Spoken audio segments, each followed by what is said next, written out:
Hello, we're Happy Monday. I got stuff going on already. Man, it's Monday, all right.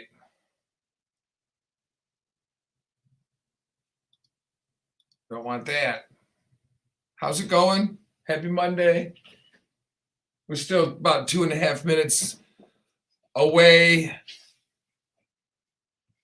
from getting live on the air, but we're here now and we're trying to figure out how, when my camera goes away, we've got the wrong show overlay on this.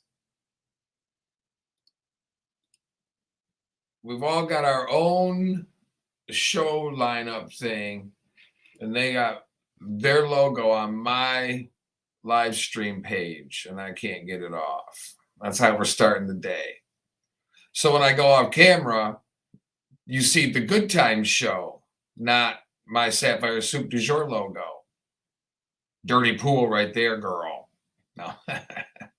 I don't know how to fix it, but it ain't no big deal. Happy Monday. We got another minute and a half, almost 2 minutes before we wait another 3 minutes because I got a bunch of other crap to play before we get started, but that's how it rolls. Oh, Lordy, Lordy. Well, I never heard of it, but we're going to be talking about it today. Responsive parenting compared to traditional parenting. Yeah, so hopefully everybody's waking up well on this Monday. Daylight savings time. We got a free hour sleep. So everybody should be ready to go. All the bosses are going to be like, there's no reason you're tired on Monday morning after daylight savings. I like it right now. Well, we'll talk about it. We got 1 minute, so we'll talk about it. The weather has been amazing where I'm at, where we're at here in the Detroit area, and couldn't ask for more. So, yeah.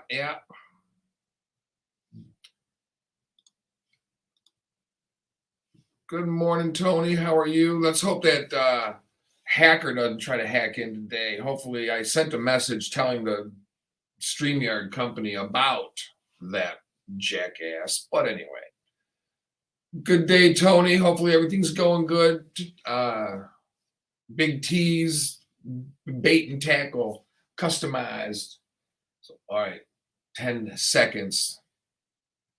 Ooh, I better try some of this. My liver's going to go, what is that stuff you're putting in your mouth? Hey guys, Sapphire here. Be sure to download the free 93.97 Network app. Click on the social network tab, chime in, and be eligible to win prizes. Download the free 93.97 Network app today. You're listening to Win prizes. Hot 93.97. Initiating launch sequence. Hope y'all can hear this. I turned it up extra a little bit as loud as I can for in here. We don't want it terribly loud.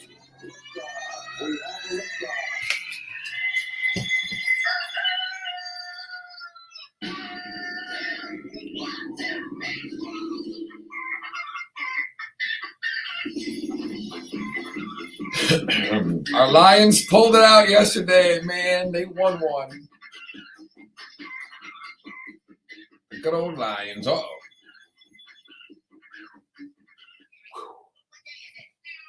Monday? Oh, Monday! Thank God it's Monday.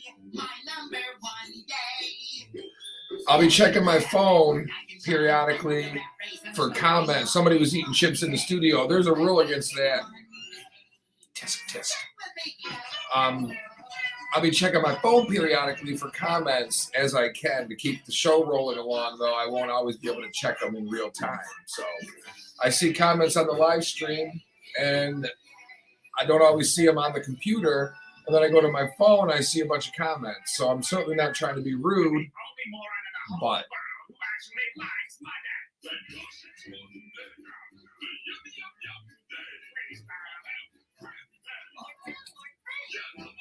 I don't like water in the morning. I like water in the afternoon.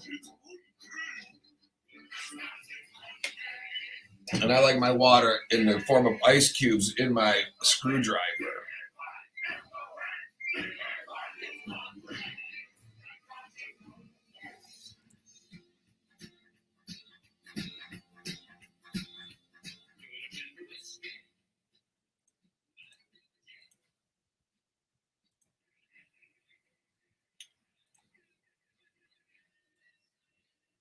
All right, it's a happy Monday morning, daylight savings time. You're full of vim and vinegar, waking up on a Monday morning after having an extra hour of sleep, so everybody's ready to go. Not so much, huh? It feels like it though, right? So, all right, we are here. Oh man, the sun's already coming up. It is 7:07 a.m. Eastern Standard Time.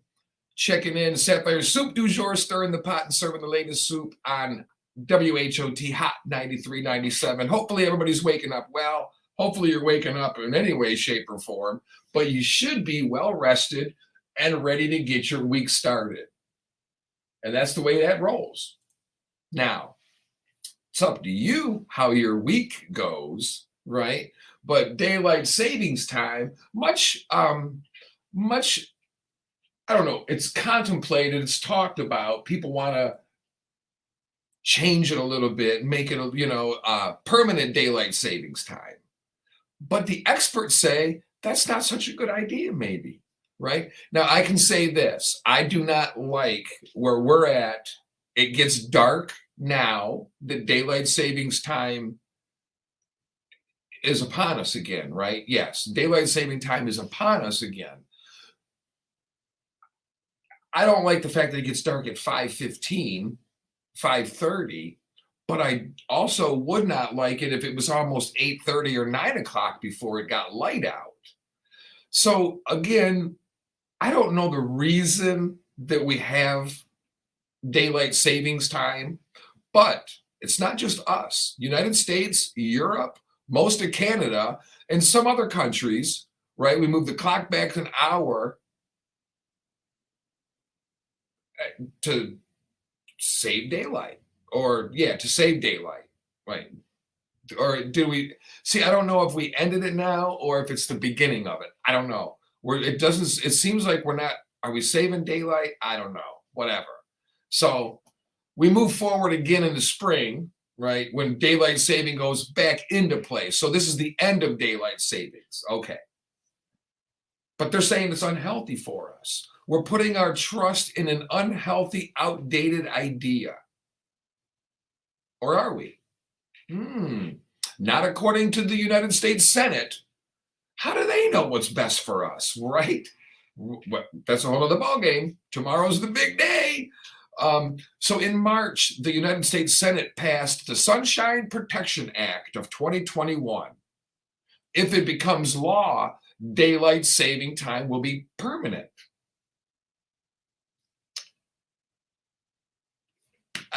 Now, this has been much talked about. I don't know whether it's a good idea or a bad idea, right? But a lot of people are saying the act of moving our clocks forward ruins our health or helps ruin our health. So studies over the past 25 years has shown the 1 hour change disrupts the body's rhythms tuned to Earth's rotation. I believe they call that your circadian rhythm, which is your sleep schedule, which is why it's allegedly unhealthy to work midnights, because even though you get quote unquote used to it, you don't get used to it. Your body is supposed to be asleep at night. That's the my take of it, right? So if our body is disrupted because we're in rhythm with the Earth's rotation, then you sit there and you say, well, it's a bad idea. But I don't know. I honestly, I don't. I'm a bad citizen of the Earth. I could care less, right? I've got way better things to worry about, like the Lions won a football game. Okay, so now we're talking. Those are the things that matter. And even though they don't matter, these are the things I choose because you know what?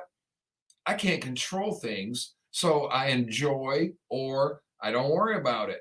I can't control whether or not our clock is good or bad for me while I sit in line at McDonald's going, well, they better not screw my health up, this government here, by getting it wrong while I'm sitting here eating a double quarter pounder with cheese, super size, well, large size, with the saltiest fries on earth. They're delicious nonetheless, complaining that the government's trying to ruin my health. Hmm. Sleep experts say the act of moving our clock forward in the spring is ruining our health. Point blank, period. It's a bad idea. According to Elizabeth Klerman, a professor of neurology in the Division of Sleep Medicine at Harvard Medical School, not just Harvard, the medical school. Your body clock stays with natural light, not with the clock on your wall. There's no evidence that your body fully shifts to the new time. I agree with that. I completely agree with that. There's no evidence that would say, and I'm not an expert. I don't study sleep habits of midnight shifters, but they say it takes 5 years off of your life. Between March and November, your body gets less morning light and more evening light, which can throw off your circadian rhythm. That's why when it gets dark at 5:30, by 8 or 9 o'clock, it feels like, man, it's midnight. But then that's kind of a bargain, right? Because all of a sudden you're thinking it's later than it is, and your free time actually didn't go as fast as you thought. So that's a good thing to look up at the clock and go, holy moly, it's already 9 o'clock. I thought it was 7:30. That's a bad thing. But to look at the clock and go, I thought it was 9, but it's 7. That's a bonus. You just got 2 free hours. There's a way to look at it. Unless you hate your life, then you're like, yeah, but my life sucks. So why do I want 2 extra hours of it? I go, well, fix it. I know it's not that easy, but it is. You don't like something? Don't mess with it. You like something? Draw yourself to it. Attract that type, right? That's why it's so important to live where you want to live without apology, without excuse, without explanation. You go where you're drawn to. Some people love the big city. Some people love the country. Some people want diversity. Some people want everyone to look just like them. There's nothing wrong with that. Do you? Quit trying to make everybody else fit your narrative. That's where we get into trouble. Oh man, tomorrow's the big day. What's the big day tomorrow? The end of the political ads. That's all I care about. Our country's already doomed as it is. And we're the reason. We can blame the politicians. That's an easy excuse because you don't have to look in the mirror to do that, right? But for us to sit there and go, why are our city streets not safe? Why are we having all these confrontations where politicians and prominent people in our government are being attacked and their family members being attacked, all in the name of supposed the other side is more morally guided? Well, I got news for you. You're not, okay? You're not. Oh, Lordy, Lordy. So to me, I could care less about the daylight savings. Although when you start reasoning it out, I don't know that just ending it would be good. I do like the fact that it would not get dark until 6:15. But then if it's light later, I don't know. I think it's 6 of one, half dozen of another, right? I think there's always pros and cons. It depends. For me, getting up at 3:30 in the morning, the daylight savings change doesn't bother me as much because when I get out of work, it's early, it's still middle of the day, it's still light out. I have several hours of daylight every day to do what I want to do. So it's not as burdensome. But when you work 9 to 6, right, or something like that, or 9 to 5 or 8 to 5, whatever your schedule, by the time you get home, it's dark or getting dark, right? So now you're raking the leaves in the dark. You're driving Johnny and Susie to soccer and cheerleading in the dark and all those things. And yeah, Susie's playing soccer and Johnny's the cheerleader. Get over it. It happens. Find something else to worry about, right? Oh, Lordy, Lordy. Yeah. daylight savings. Now, this is the time we go backwards. So it's supposed to be we're well rested. We have that extra hour of sleep. Unless you have a dog, they don't change their eating schedule or their pooping schedule. So you better make sure that you tend to those issues if you want a happy house. At least that's the way it goes for us. Now, I don't know if you're a football fan or not, but the Detroit Lions beat the Packers yesterday. And one of the best parts about the whole thing was watching Aaron Rodgers stomp around throwing a fit, blaming everybody else for his inadequacies. It's okay that you're not the quarterback you used to be. You're no Tom Brady. We know this. Oh, man, it was so much fun watching the Cardiac Cats beat the Green Bay Packers and make Brett Favre so mad, or Aaron Rodgers so mad that he wanted to be Brett Favre. Man, funny how that Brett Favre story kind of died down, didn't it? He's accused of stealing money from the welfare system to help fund a gymnasium improvements and facilities for schools where his kids attended, and played volleyball, or I think volleyball. Yeah. So way to go, Brett. Way to go. Bright star there, buddy. Yeah, proud of you. All allegedly. Chris Black checking in on the live stream. So we are live on Hot 93.97 on the Networks app. Download that. It's free. We're also on 9397network.com. We also live stream on TuneIn Radio. Go to 9397 Network on TuneIn Radio if that's your avenue. The nice thing about 9397 Network's app is you can get right a hold of your favorite show, go on there, vote for your favorite show, and you can chat with us about what we're chatting about. And I just tried to post our morning video, and it was currently not working. So I'm assuming that everybody's trying to say good morning and it overwhelmed it. So, but keep trying. Upload some nice G-rated pictures, something, maybe a picture of your dog, maybe you're feeling extra good today. Take a picture, take a selfie, send it in. Just make sure you're fully clothed. Thank you. Appreciate that. We know you're looking good. Be proud. Keep it covered. Thank you. This is the largest jackpot ever, right? Powerball jackpot. $1.9 billion, willing to bet that it will be $2 billion by the end of the day. And if I'm not mistaken, the drawing is today. So, what do you do with $1.9 billion?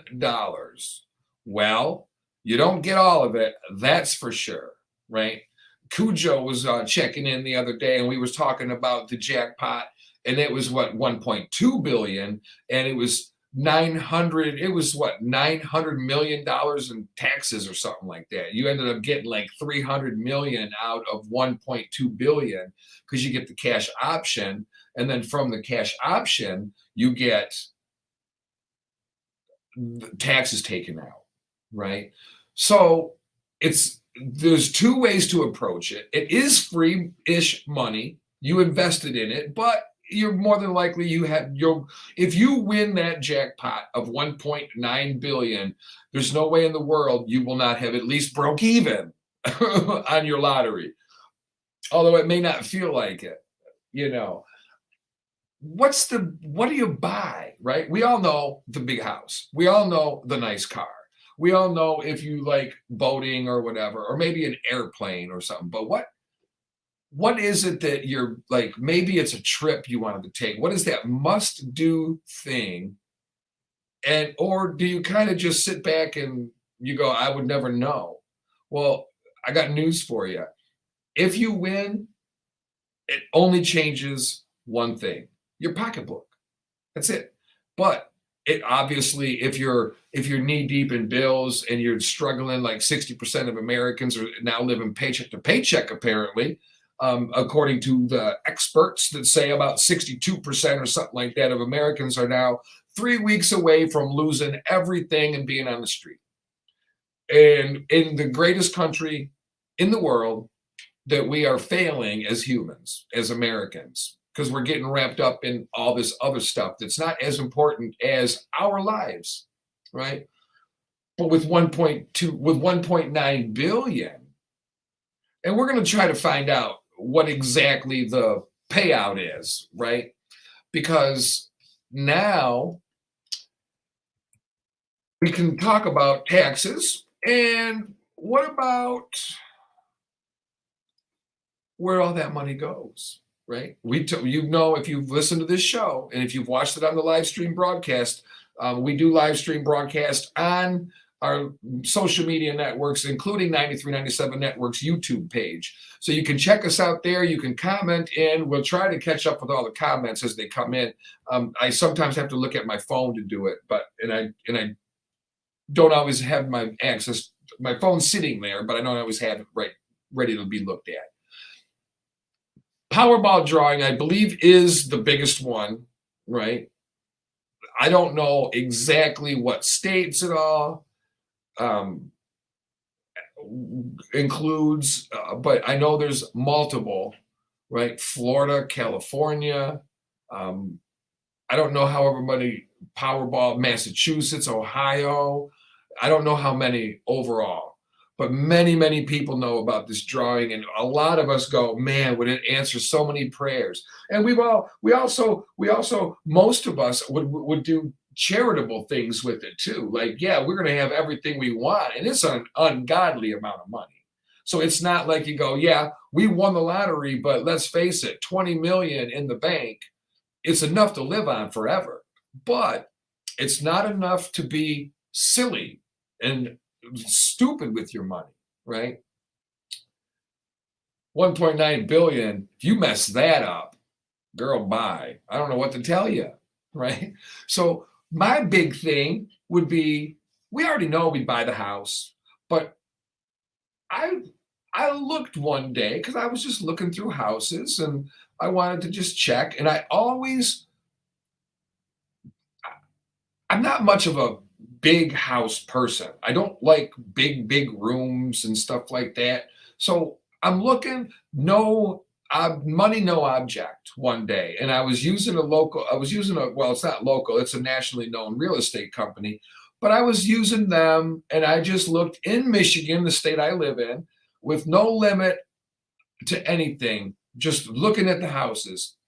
And I started at 6 million, right? And they were big and they were amazing looking. They didn't look like houses to me. They looked like ski chalets and hotels and stuff like that. And I go, but for me, I need cozy. I need comfortable. To me, that's different. Other people would be like, that's it. I mean, what more could you ask for than a 60 by 60 living room? Well, we're not playing basketball, Mary. All the way from 6 million. And I was like, money's no object. You win $1.9 billion tonight, right? And you've got, I don't know, $500 million in the bank, whatever they're going to give you.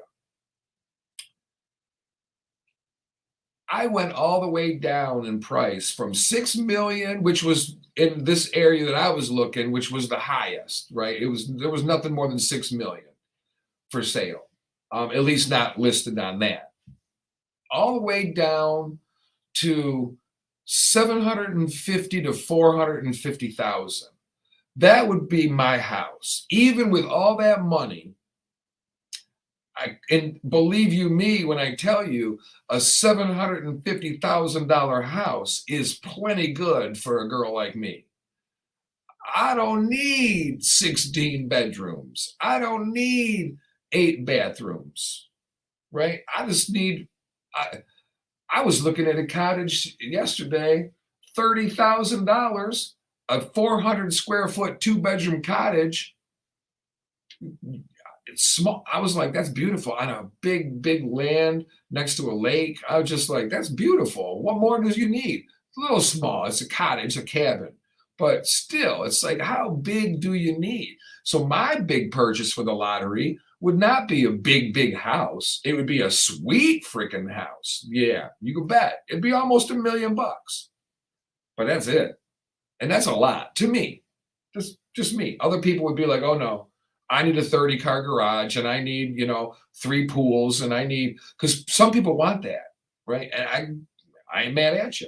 Uh, I I don't know that I would be out looking to get the sweetest, newest Tesla. No offense to Elon Musk. It's not a target buy. It's not a boycott. I'll buy American, even though it might not be made American all the way now. That's what I do. So I drive a Chevy now, right? I love I drive a Chevy Equinox. It's a 2015. I love it. I don't have it's got a backup camera. It's got Bluetooth. It's got everything I need. Well, I'll just run it. I'm going to keep it, right? I mean, if I win the lottery tonight, I'll put a plow on that sucker and plow my driveway with it. I don't know. I'll keep it for something. It'll come in handy for something. I'll rip the top off with a saw and with a hacksaw like Jack Hacksaw Reynolds did. Jack Hacksaw Reynolds, let's digress for a second, was so mad after losing a college football game that he sawed a car in half with a hacksaw. So he earned the name Jack Hacksaw Reynolds. Thank you. You're welcome. All right. Enough of that. So I'm going to buy Budweiser. No, with 1.9 billion, do you go out and buy a company and start working, or do you just go into retirement? But you still have to have a purpose, right? You can't just not have a reason to get up in the morning, right? Because the money is only going to feel that good for a month. Then that's going to settle in, and then you're going to realize you still have relationships to maintain, friendships to maintain. And it's not about the money. You've already given your friends the money you're going to give the money to. You've already said no to the people that you're going to say no to. You've already gone through all that part of it, right? Or you're always going to have the people coming out of the woodwork. But you've done all that stuff the first couple months. Now you're ready to go, wait a minute, what's my purpose now? Like, I need a reason to get up. Maybe I don't have to set my alarm for 5 a.m. or maybe I don't have to set my alarm for 3:30 a.m. But I got to have a reason when I get up to be here other than just, hey, I'm on a permanent vacation. Others might say, oh no, it's a wrap for me. I'm not worried about a thing. You ain't wrong. And you could do that because your money would make you money, right? If you just live a normal life, you buy your big house, you buy your car, you buy your boat. I don't know, maybe you buy an airplane. I know I would. I'd have a multi-engine airplane that seats 12 people. I haven't thought about it at all. No. But that's it. Once you've done all that, you got your toys, you travel. So your job might not be the same, right? Because you don't want to be tied to, well, I can't wait for my vacation so I can go to Florida. Like, you're a billionaire. You go, or hundreds of millions. You go do what you want when you want. It's a different life then. But you got to have a purpose, right? That's why like Tom Brady, that's why Tom Brady kept playing football. It was a purpose beyond the money, the love of the game, the challenge, I can't stop while I'm on top. And he kept being on top. So it's something he had a purpose for. You see millionaires continuing to work, and it's because they have to have a purpose beside I just make money. Even the ones like Elon Musk, whose purpose is to make money, and it's not a knock on him. People are kicking him in the nuts because he wants the $8, going, oh, he's trying to milk the money out of people begging for money. Now he's trying to run a business that now is going to make money, right? Isn't that what I said when he bought this? Don't think he's buying this and he doesn't want to make money. Because they said Twitter's not a moneymaker. You're not spending $44 billion for the right to tell people you're back on. No, come on. Yeah, no. But that's, for me, I ain't mad at him, but I don't care. I could care less. It doesn't affect me, right? Maybe it does in the roundabout way and all that, but you're too serious about it. So if you win, you buy an island and you go live by yourself and you can't enjoy nothing. And some people would like that. Some people would be like, yeah, I don't care. I don't need other people. I don't need other people around. I know a lot of people say if I win that money, of course you're going to go buy your stuff, right? Your big purchase, what's it going to be? Maybe a farm. Maybe that would be nice. Maybe buy a small little farm, and what you do is you learn how to sell the eggs, and you learn how to do the whole thing. So you're learning something. You're giving back by providing a good service of offering food for sale, hopefully at a good price, natural, on the side of the road, just like the old days. And you're getting back to Americana, what America's about, right? It's not about the biggest house, the tallest chimney, the nicest car, the fastest car, the one with the most toys wins. That's not it. That's not what it's about. That's about when you're young and then you get older. I urge you to watch the story of Carnegie and Rockefeller, the building of America. It's a great thing. You can find it. It's a documentary, and I urge you to listen to what these young men, innovative, back before anything was done, Steele, Carnegie, Rockefeller, these guys built America. Rockefeller loaned money to the United States government because we were poor. And one individual was wealthier than our government. And our government said, we'll never let that happen again, Mary. Let's book them with all the taxes. But my point is, they were in competition to amass the biggest fortune in being the most successful in business, what they did. And when you're in the business to make money, you have to be good at what you do. Just like if you're a football player, you have to be the best at what you do. You have to aspire for greatness. And when you make money, that's what you have to do, is make money. So Carnegie and Rockefeller spent their youth making much money. Then they spent their elder years seeing who could give away the most, because they learned, wait a minute, this was monetary, this was materialistic, this didn't fill my soul. My cup didn't runneth over with love and good feel. It runneth over with money, but that's not the same thing. And we got to learn those lessons, but we don't. But when it comes to the Powerball, so many people would be charitable. Very few would not give to some cause, right? Even if it's not one of the popular ones, right? Well, a Trump supporter is going to win $1.9 billion and donate it all to the Trump fund because they don't need the money. What? The lottery commission would be like, no, not. And I'm seeing a lot of people talk about the lottery being rigged, right? And it might be. I don't know, anything's possible in the world. Anything's possible in the world. Anything. Elections could be and have been rigged in and out of this country, I'm sure. Lotteries, drawings, bingos, I'm sure have all been rigged when there's big money involved. Because why? Because greed. Oh, all right. Time for break. We went past, but that's okay. 7:34 Eastern Time. You're listening to Sapphire'S Soup du Jour on Hot 93.97. We'll be right back.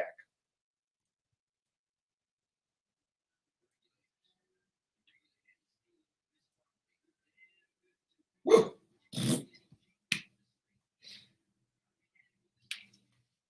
Better turn that down because they'll get mad at me. Good morning, Harley. How are you? Checking in. How was your weekend? Cruising around with the new car with Mom. I know I saw you guys saying that you were out cruising. A little bit, we're talking about responsive parenting, which is different than traditional parenting. Very important topic. Very important topic, right?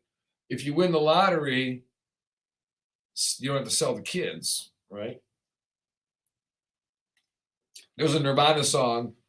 It starts out, sell the kids for food. And that's not the name of the song, but that's the beginning lyrics. And one day the song was on, and me and my buddy Shannon were sitting there, and he didn't realize the words of the song really, because when you're listening to it, it's one of those things that he's not a big fan of the song, so you hear it, but you don't you're not into it. And I started singing it. And he's like, "What they say?" And I go, "Sell the kids for food." He says, "Oh man, I love this song." He loves his kids. I don't mean like they're tasty, deep fried, I always pick the wrong one. There it is. A little bit of Regulate from Warren G and Nate Dogg playing on the radio.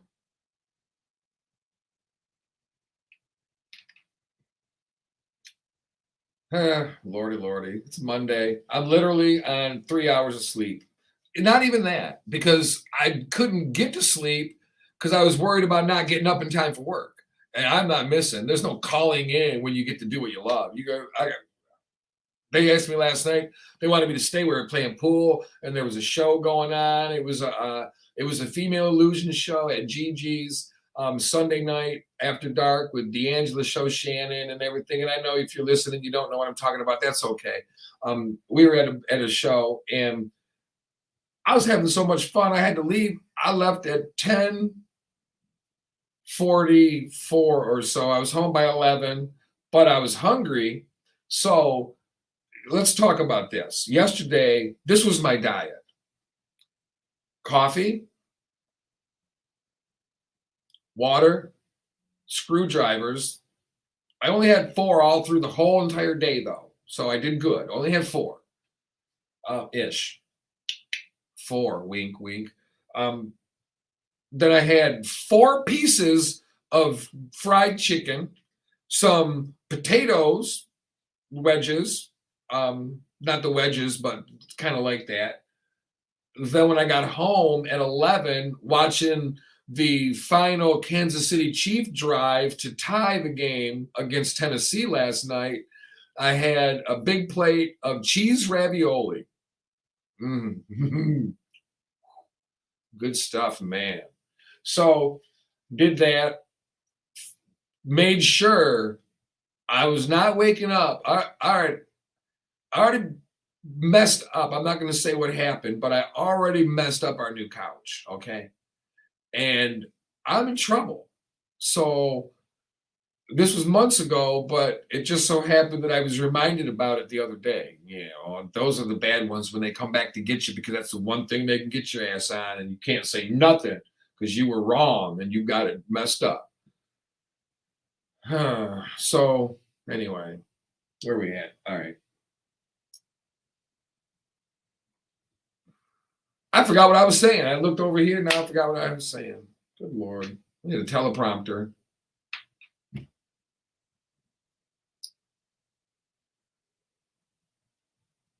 About the couch and the messed up, and then I got home last night. I didn't want to spill the ravioli sauce, the tomato sauce, all over the couch if I fell asleep, because I've done that before. I've woken up with a plate of spaghetti in my lap, right? Because I burned the candle at both ends. Not so much anymore, but I used to. And you sit there, and the minute you sit down, you are exhausted. You just don't realize it. You're running on adrenaline. And then you get home, and boom, and then the plate of spaghetti slides, and it's the warm moisture in your lap. You're sleeping, and you're like, oh, you're down there again, are you? And then you wake up and you go, uh-oh, it wasn't them. Oh, man, I got spaghetti everywhere. And that's not Parmesan cheese in there either, buddy. You really enjoyed that lap of spaghetti, didn't you? I know. You can't take me anywhere. It's okay. I am now spinning California Love from Tupac featuring Roger Troutman and Dr. Dre. Roger Troutman is an interesting name for a rap artist. You would have thought he'd have been RT or something like that. It's 7:40 Eastern. The sun's shining bright. It's a beautiful day in Detroit. Golly. Too bad I'm going to sleep the whole afternoon away, because I'm tired. I ain't going to lie. But I feel good right now. But when I get home later, I'll be like, woo, when I hit that couch. My dogs will be happy to see me. I'll be happy to see them. And we'll have a good old nap time, family nap time. Probably watch a movie tonight or a documentary. Like, I'm not kidding you about that Rockefeller. Watch that Rockefeller Carnegie thing. It's the Building of America or something like that. And it's really cool. It's very interesting. To Henry Ford part of it. Well, and it's funny because one of Henry Ford's statements, it's in the it's funny because Ford's garage has a restaurant, but it's not owned by Ford. But they have old cars in there and stuff like that, but they're not owned by Ford Motor Company or the Ford family. But they gave them licensing to do all the Ford stuff in there. But on the wall in there, there's a quote from Henry Ford, and he said, "Had I asked the people what they wanted, they would have told me faster horses.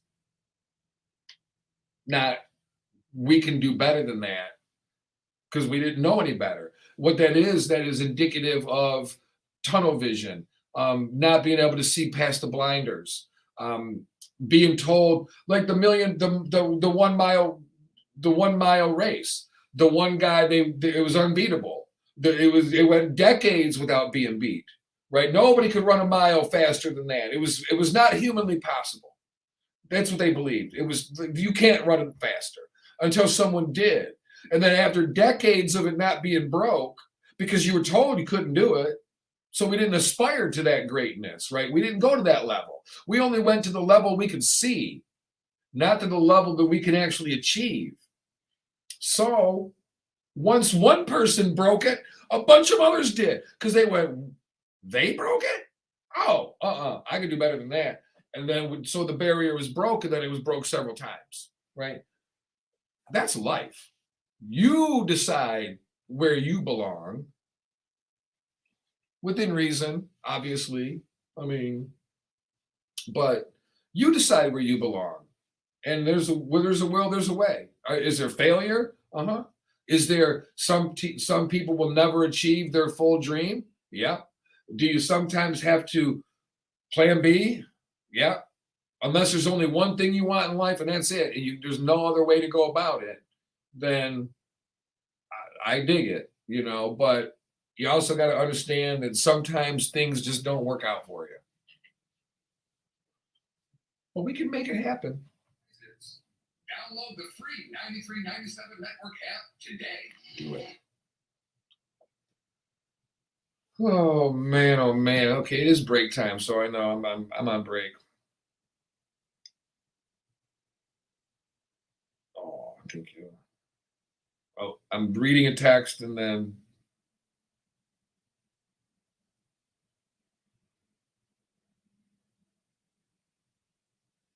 why is Bubba sad? She said flapjack gravy train is sad.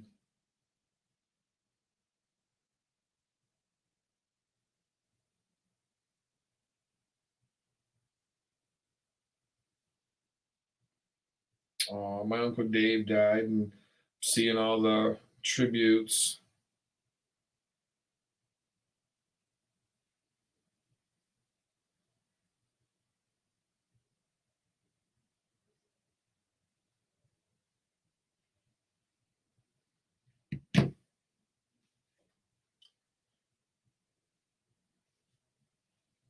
Read that later. Yeah. Sitting here with the sun shining on a Monday, and I gotta not think about that and read that later. Woo. Real important.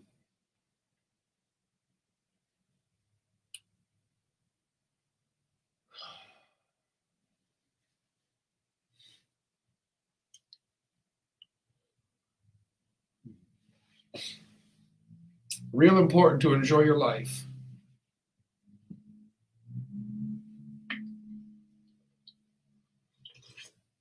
Instead of worrying about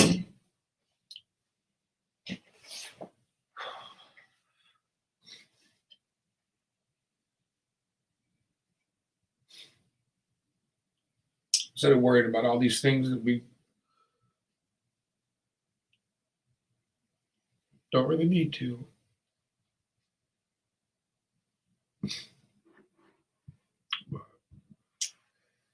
All right, let's see. Next episode, Dr. Dre, Snoop Dogg, Corrupt, Nate Dogg. See, that's rapper's name right there. Roger Troutman. No offense, but you sound like an announcer for the NBA or something. This is Roger Troutman reporting. Oh, Lord, I like my vehicle. I'm sitting out there. I'm looking at it right now going, I like it. But if I didn't drive 100 million miles a damn year, I'd get a lease. But I do a lot of driving, from driving to the studio to at home, or to filming football. Friday night game takes me an hour from home. Um, it'll be shoot by Michigan International Speedway. So, all right, where we at? We got two more songs. We come back at 7:55 officially, but we're just gonna stay here and hang out and chat. And let's see, download the free app. Put a new thing up there.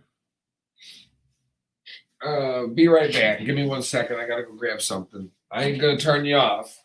I ain't gonna turn you on either, probably, but that's all right.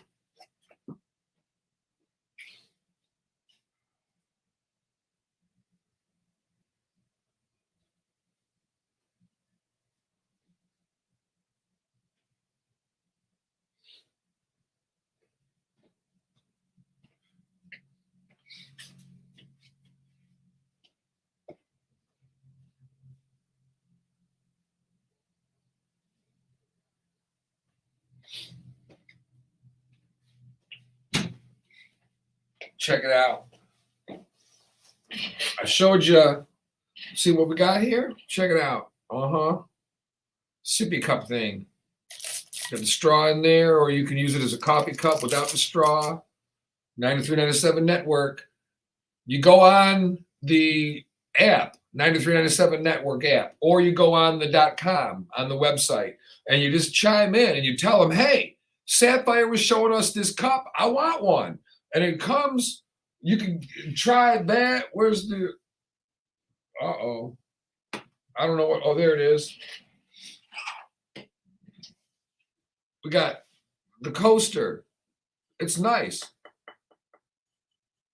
We got the mouse pad. It's nice. We got the cup. It's nice. You're welcome. All right. Yeah. All right. Now that I gather my emotions a little bit, I get emotional, but I appreciate my life, and I know time is up, or not up, but TikTok.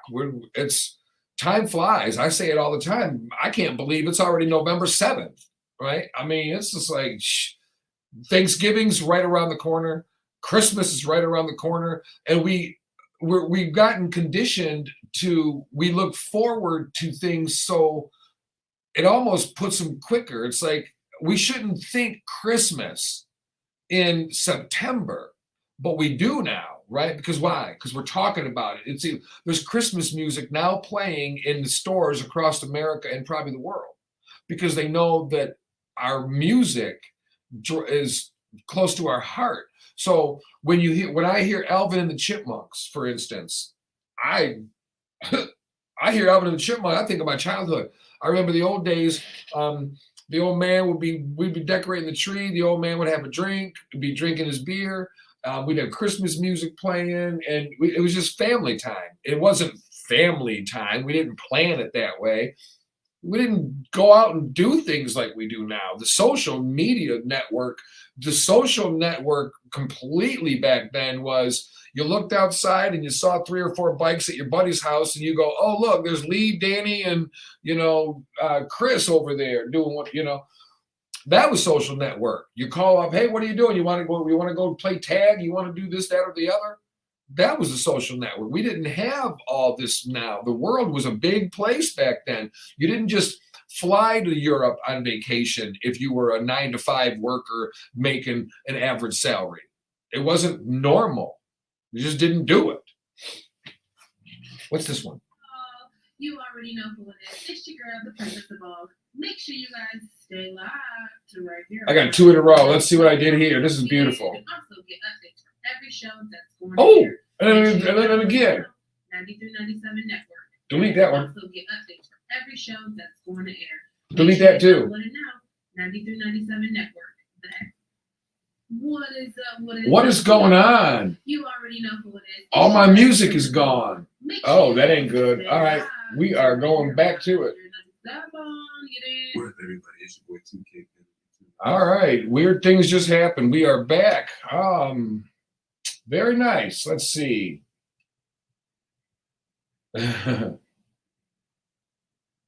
It's Monday. I mean, we're sitting there playing music, and then all of a sudden, all the music's gone. So we recovered. We're gonna figure it out, but we are turning that off. We don't need no dang birthday song playing.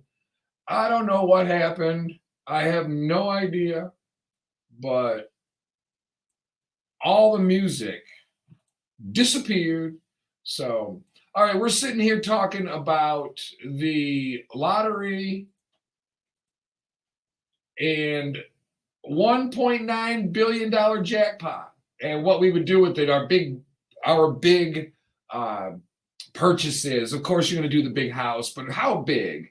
And when you start thinking about it, it's kind of like, well, dang, how big do you got to go? It just depends on what you like. Also, we're talking about the taxes part of it. And Cujo had mentioned last week when we were talking about the pot was like 1.2 billion. And we were talking about how it was so, it was just highway robbery,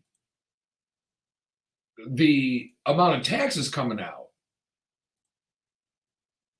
All right, let's see here. We're getting this rolling. It's not going to be easy, but nothing we do in life is.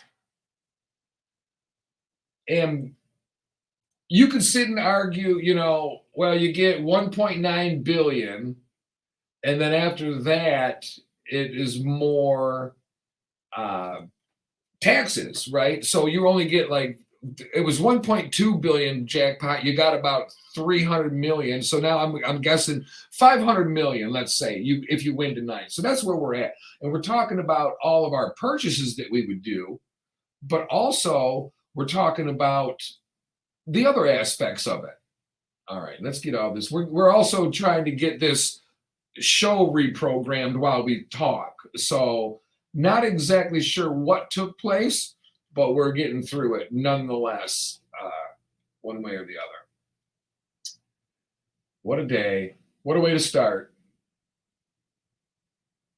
I don't know what's going on with that, but we'll get through it one way or the other. We always do. Just Bob will be joining us in a little bit later. But until then, tomorrow, midterm elections. Let's just say this.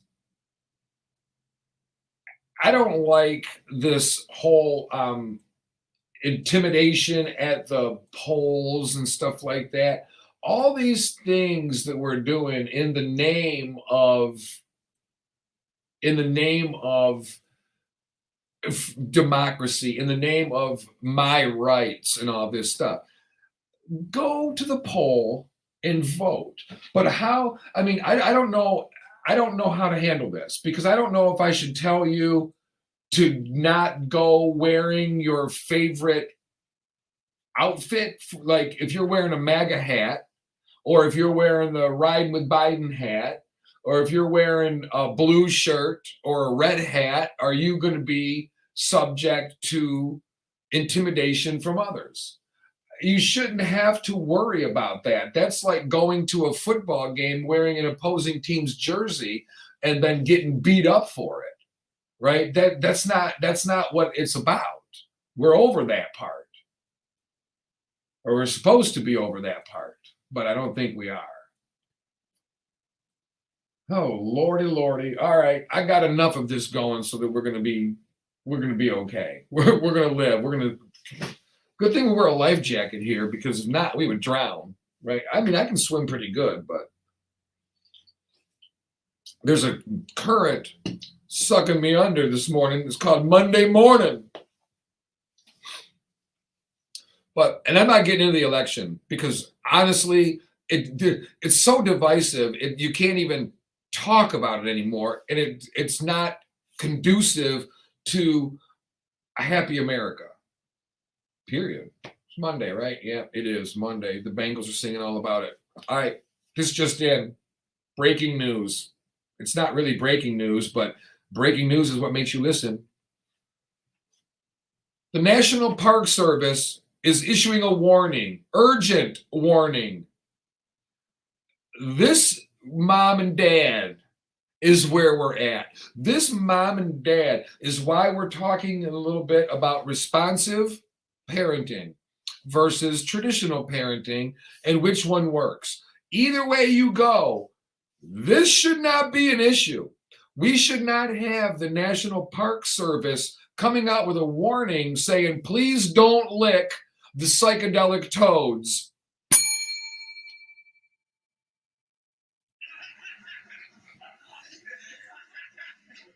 We break your spells. We break your curse. As tasty as they may look, please refrain from licking the Sonoran desert toad, according to the National Park Service warning issued on Tuesday. So we've had a week for this to digest. The National Park Service used Facebook to warn passersby to use caution around the Sonoran desert toad, also known as the Colorado River toad. America, stop licking the toads. You don't need to get that high that bad. How bad is life that you have to go, looking mighty tasty. The amphibian is one of the largest toads found in North America, measuring up to 7 inches. It's hard to say 7 inches with a straight face.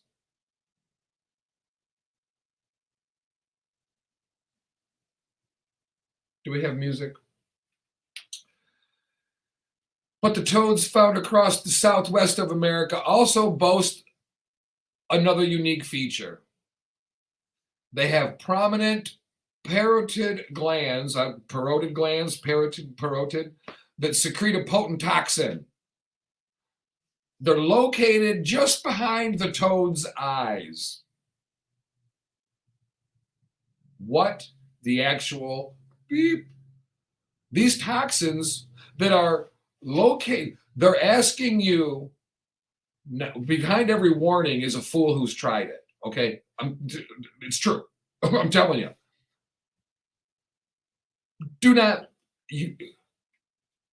In order for you to enjoy the toxins, you have to lick this toad behind its eyes. This can make you very sick if you touch it or put it in your mouth. So we recommend people who encounter the toad to refrain from licking it. What the actual? These are also dangerous for other animals. These toxins are enough to kill a full-grown dog. But among humans, the toxins have been exploited towards other ends. When smoked, they're a powerful psychedelic, according to the Oakland Zoo, whose zookeepers cannot pass a drug test. Or do they test for toad toxins? Oh my God. What kind of a company you're going to go, can we test them for toad toxins too? Because these freaks are nuts. Smoking the Sonoran Desert's toad secretions causes euphoria and strong auditory hallucinations. How bad you got it that you got to do this? And who thought of it? Hi. There's always the first, right? We already say the joke about, and it's not a joke. The guy who invented milk did some other weird stuff too, probably, because you know where milk came from. Someone did that without knowing what was going to be done. But yet there they tried, right? How bad is, I just picture two dudes walking down the trail, right? Smoking a joint. And the other guy goes, no, this isn't doing it for me, man. I need something stronger. My life is so bad. I don't know. Here, there's a toad. I'm going to lick it right behind the eye. How do you know that? First you licked its butt, and that didn't work. So you licked it behind its eye because it had this weird eye wax around it. Like when you wake up in the morning, do you lick your partner's eye boogers out of their eyes? If it got me high, I would. What the hell? How bad do we have it? How bad?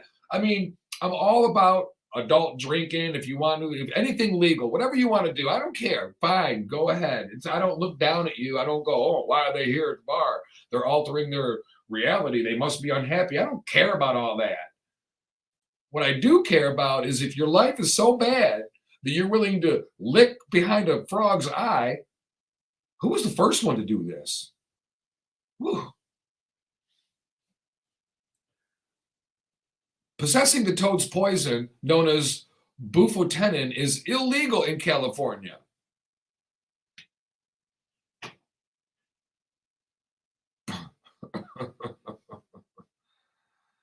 What are you in for? Possession of bufotenin. What the hell is bufotenin? Oh, it's toads toxins from behind their eye. Yeah, store it up.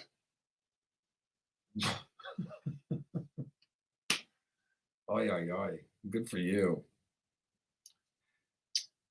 I don't know what happened to our music. I'm keeping a close eye on this system right now to make sure we don't have problem number 1 and problem number 2. But we do got a little special tribute for when we do go back to a music break, if it so happens to work out that way. Someone who just got on the Walk of, I think they got a star in the Hall of Fame or Walk of Fame or whatever they call that. I think we'll find out. But I know they just received an award, so we're going to be playing their music after we do a little bit of frog licking. How many frogs can 1.9 billion buy? Oh my gosh. See, that's why we need responsive parenting or responsible parenting. I don't know what you want to name it, but I would hope my kids wouldn't go, oh, it's time to get out of this world. Let's go lick some toads. Who thinks of this stuff? That's where we're at. That's where our world has become. I'm afraid to look at the comments. Uh-oh, Derek checking in. Good morning from the worst place in Detroit, the VA hospital. Uh-oh, well, hopefully that it's a scheduled event and you're not there because something's wrong. But thank you for checking in. See, you got to love that, right? Checking in from the hospital. I'm hoping you're making you feel better. You didn't lick a toad, did you? Let's hope not. If you did, let us know how it tastes. If you say you like chicken, I'm going to lose it. So Derek's checking in, Harley's checking in, Chris is checking in, Tony's checking in on our live stream broadcast that you can find on our social media networks, Sapphire'S Soup du Jour on Facebook, Sapphire Pates on Facebook, 9397 Networks Twitter, 9397 Networks Facebook, 9397 Networks YouTube. Anywhere and all of them, including on the 9397 Network app and 9397network.com. Brought to you by the Haylove Saloon and Adam's Apple. If you're in the Detroit area, you got to check out those bars. They are very cool. Everyone's welcome. They're great places to play pool, play darts, meet people, sit and talk, catch a Lions victory over the Packers. Also, janetsdungeon.com and janetscloset.com for all your beauty and BDSM needs. Yeah, if you don't know what that is, look it up.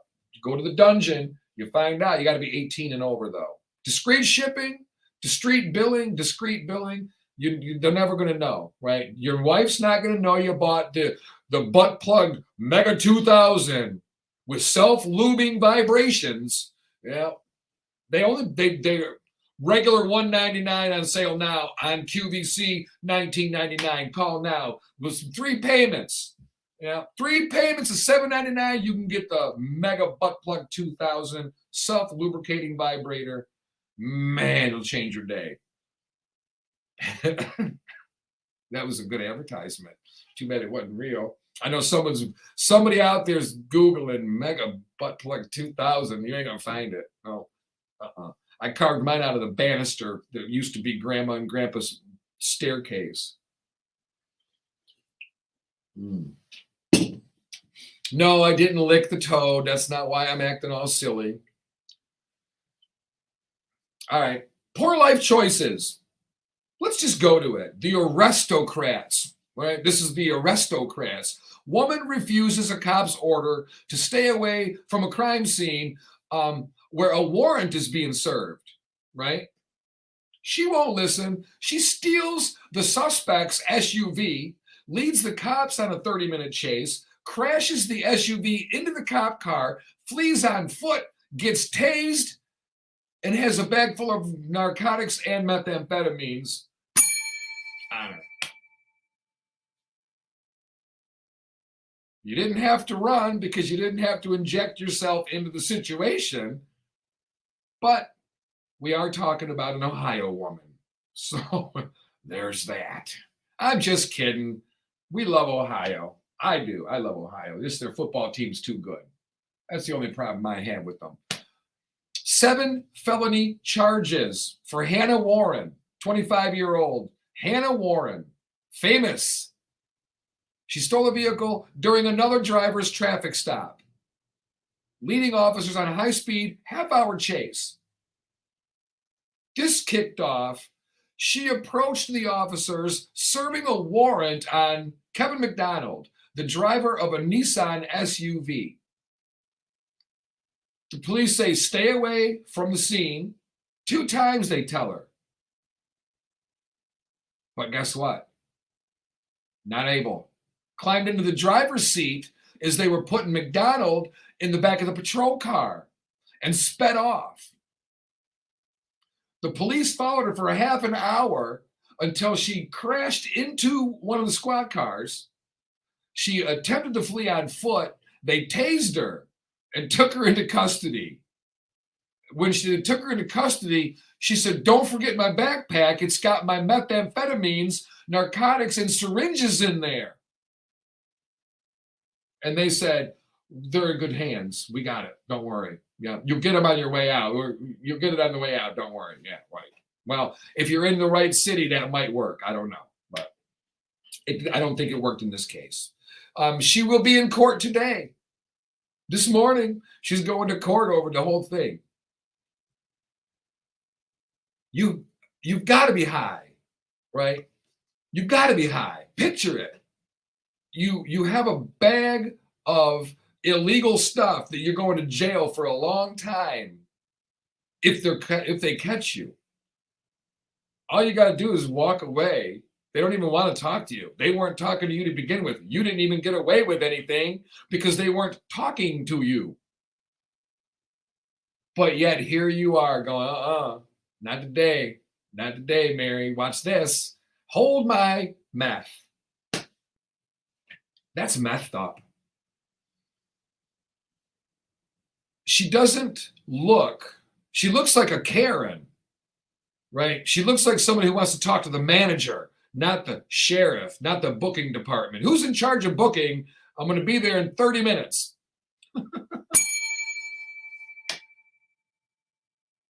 I don't know why anything surprises me. The FBI agent that runs or is one of the ones that's always on the news in Detroit, right? Whenever there's something going on, the FBI gets involved in. Well, they did an interview with him the other day, and he's sitting there at his desk, and he says, literally nothing surprises me anymore. You can't tell me a story that will surprise me. And you know what? Let me remind you of something. He's absolutely right. This is where we're at with this. We want, this is not about the right to choose, right? We want women to have the right to choose because abortion is a very personal decision to make that we all have to take into our own account. I am pro-choice, although I do not agree with using abortion as a birth control. But I don't believe it's my place to make a law about it. My problem is this. Why? Our argument is, what about when your uncle rapes your 14-year-old niece and they have a baby like that? And I go, If that has to be put into law because it happens so frequently, we need regulation on it. We have a bigger problem than abortion, right? We have an incest and rape problem. That's worse than abortion. Abortion's a choice. So why the wiring doesn't connect for some reason? A lot of it's because it's very uncomfortable.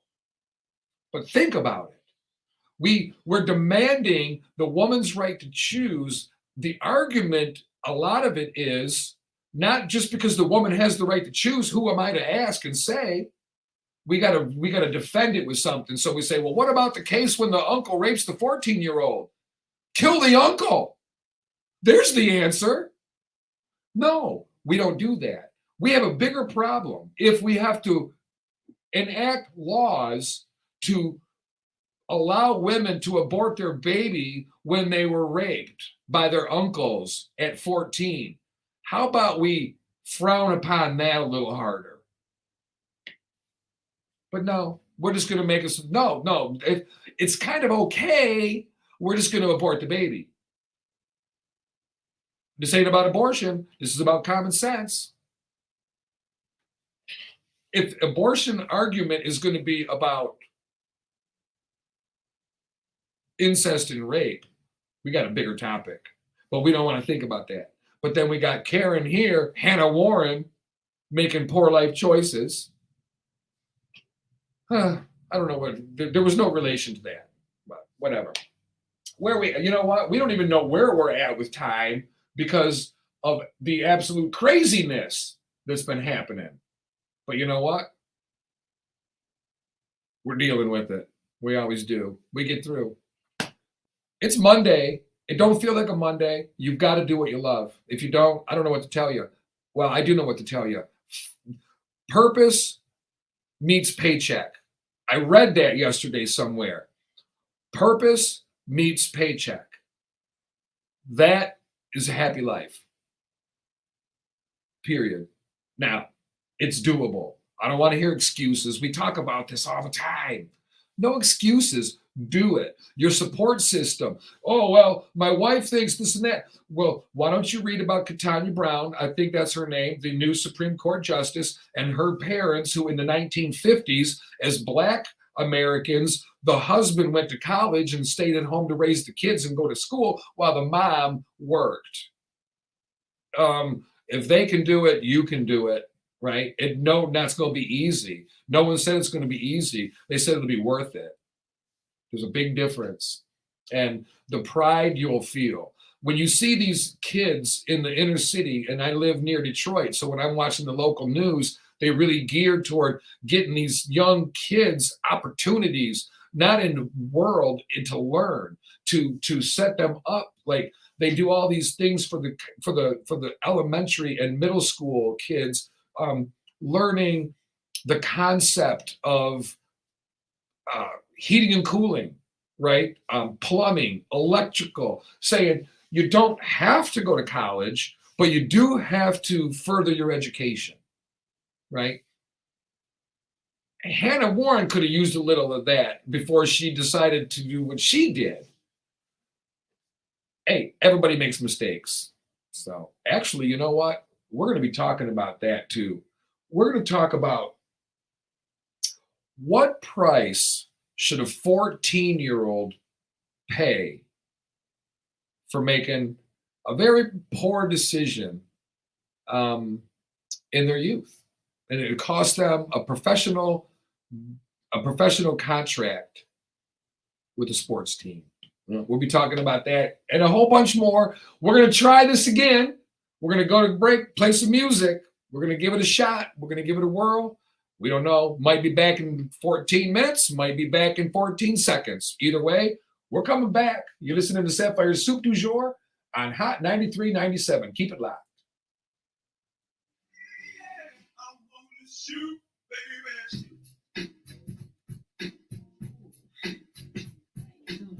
What a mess. Okay, give me a second here. 2, 3, 4, 5. Okay. 5 songs. Whoops, I got to turn that down. No wonder it was sounding funny. Minding my business.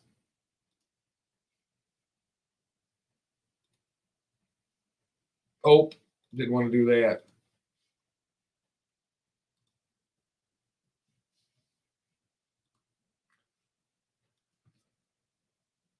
Listening to, oh, I forgot to announce it. They listening to Salt and Pepper, they won an award. They got a on the Walk of Fame or whatever.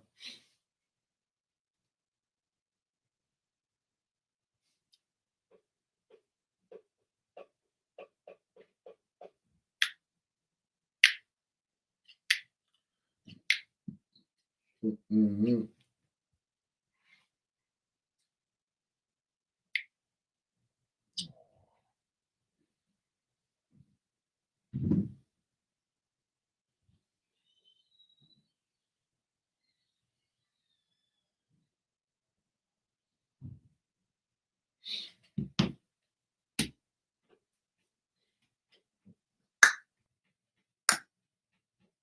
Yum yum pop. You make me want to shoot. Cujo, hopefully everything's good. You can't get sick before you win the freaking lottery, man. I won the other day. I won the Powerball twice. The ball. I had the actual Powerball. So I won $4 twice this week. I had the last two drawings, I had the Powerball for both drawings. So I won $8 out of it. So I'm almost broke even on those. I'll be buying more.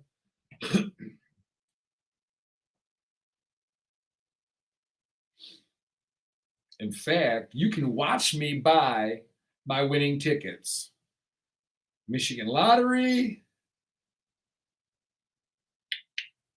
Oh, yeah, baby.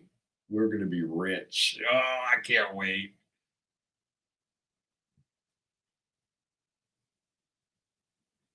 I got a better chance of a Tyrannosaurus Rex flying through the window, picking me up and eating me than I do winning the lottery. But if you don't play, you don't win. You got to throw your name in the hat, baby.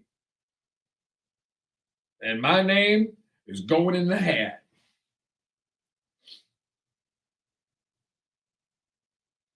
Be honest with you. Uh-oh, I didn't want to do that. To be honest with you, I don't know how much it would change. I'd buy a house and I'd buy a car and I'd buy a boat and I'd buy an airplane.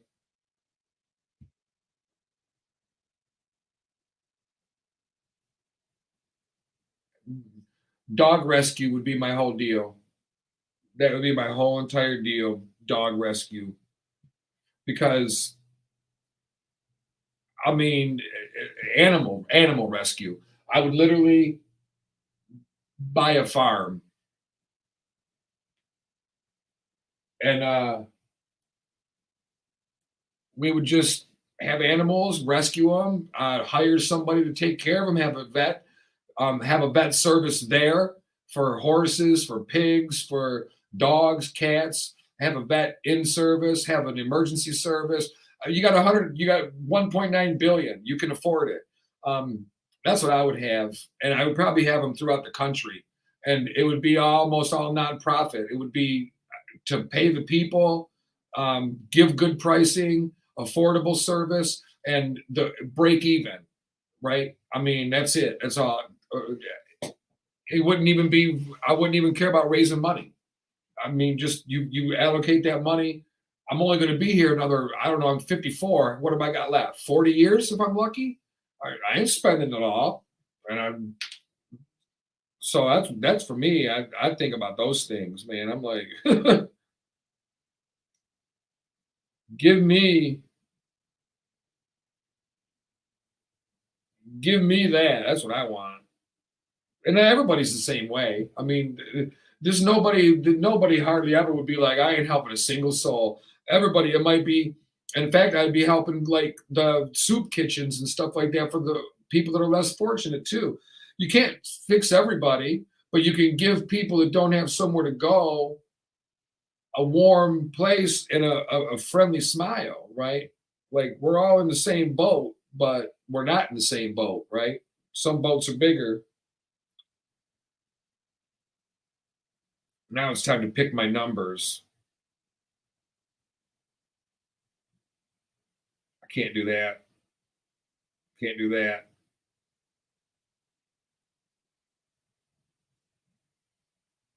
All right, I'm doing that one. Oh,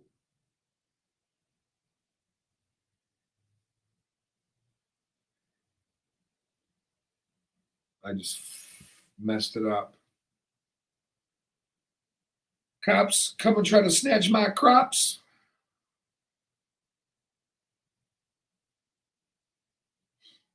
All right, 2 tickets, edit numbers.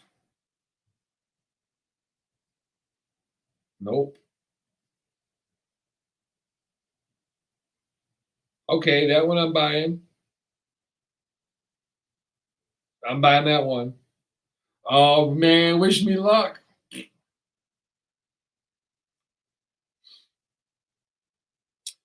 All right. I got that one. Now I need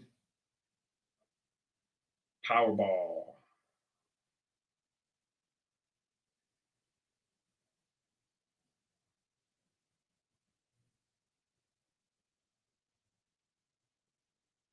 Mega Millions.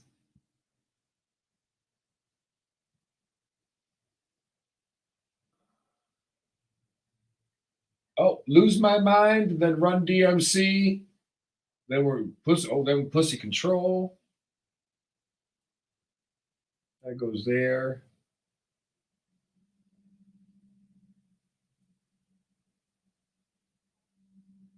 What a mess. All right, that goes there.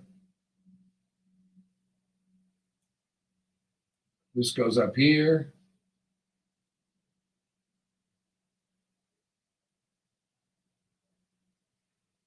Nope, that's good.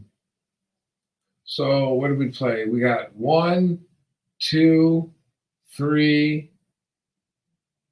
4, 5 songs. All right, cool. All right, back to the task at hand.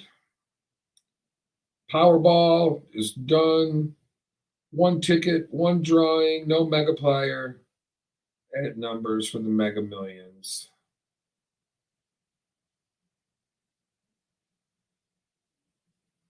Save. All right. That's for Tuesday for 154 million.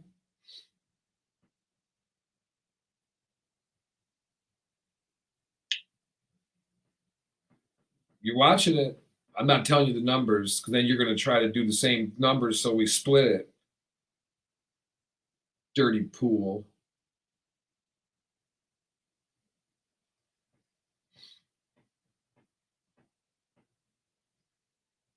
All right.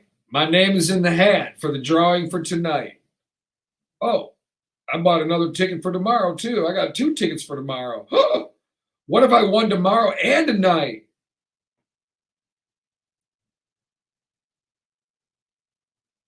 Huh. Didn't mean to do that, but hey, all right, we're in the mix. I'm gonna get new mic covers if I win the billion. All right, we're in. Aw. Flapjack so spoiled that Katie had to carry him down the steps today. Aw. He doesn't like it when we leave. He has severe anxiety. He sits in the middle of the room and barks and cries and howls and he bums. But we got to go to work. I mean, I felt bad yesterday because the cable was out due to the high wind we had in the Michigan area. And on Sunday, my only day I didn't have anything to do yesterday at all. My plan was stay home, watch the Lions at home, go to the Adam's Apple around 5, somewhere in there, go to Gigi's around 8, 8:30, watch the show, get home by 11, good to go. Well, I'm not missing football, so I went to the Apple at 1, and I waited till 1 o'clock to leave. I waited till the last minute for cable to come back on. I left when the game started, and then I went from there I went to the Apple. Then I watched the Lions, played a couple games of euchre, came home at 6, fed the dogs, spent some time with them, left as Katie was getting home. We made sure I was pulling out and she was pulling in. Whoa. So did that, and then I went back to the bar to watch the show and played some pool. And that was fun. Yeah, that was fun. I love pool. I love darts. I love all that stuff. All right, we got a song after this too. We come back at 8:36, but whatever. I don't know what happened earlier that all that stuff just disappeared. Like, I don't know. Oh, sorry about yawning, but I'm on break, so you just get to see me on break time.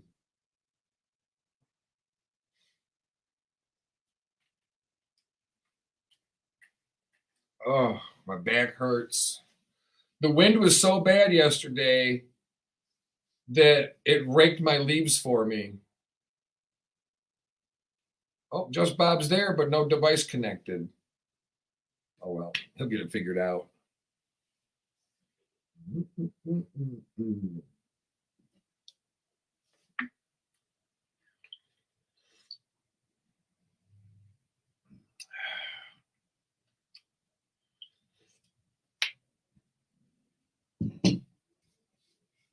And I don't know why I can't watch when my camera goes off, the Good Times show. It's not an overlay. It is an overlay, but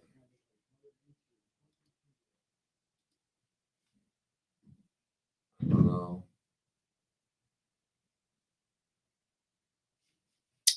Not sure why.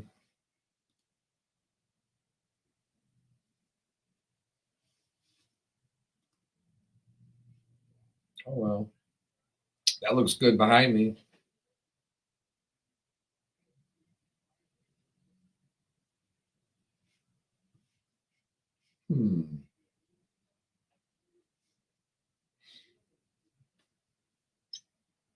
Oh, I can't believe it's November 7th and it's going to be in the 60s again today, I think. It's going to be warm all week. It's like, how, man? I'm glad, though.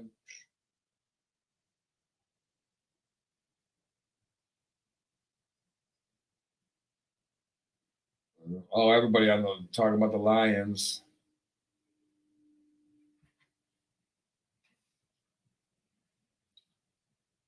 Woo. We are live until 10 a.m. Eastern Time. Join in, bitches.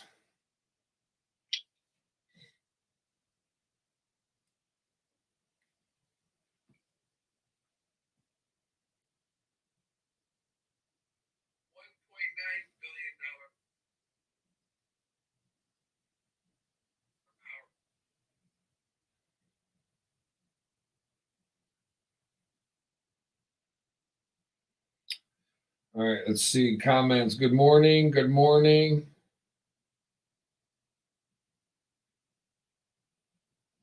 Amen to that, Amy. I'm looking at the comments now, so I'll take the time to do that. Jay Sarb, good morning. Amy, good morning. Amy says, remember, Amy lives down in Florida. So she says, I'll take the howdy. Howdy. I'll take the back door stepping into the sand. Douglas James checking in. Amy Marie, purpose, vacation, right? We were talking about purpose with the paycheck. Combine the two and you'll be happy. Renee, good morning. Renee, sorry I had to leave last night, 10:44. I held out as long as I could, hon. But it was another great show, like always, and a lot of fun to be back in Gigi's and hanging out. New crowd there now. No, but it's so weird because I know now Renee was the Miss Gigi's in 1984. And I felt it yesterday, having not been there in several years now, that it just nobody knows anybody there. It's like it's all new crowd, new scene. You there, Bob? You hear me? I'm hearing, yes. I'm a little distracted at the moment, but yes. Okay, gotcha. No, but no, you're right. I haven't been there in even more forever than that. So much as I wanted to get up there last night, like you said, who would I have known except Right. All right. We had a major meltdown earlier. No, say it isn't so. You know, the music all just deleted. It was all just Princess and Cujo and 2K, all of their little sound bites I did. Okay. All the music deleted, like just Oh. disappeared. I was like, "Whoa, what happened?" So yeah, it was crazy. But we found it. Yeah, made it through.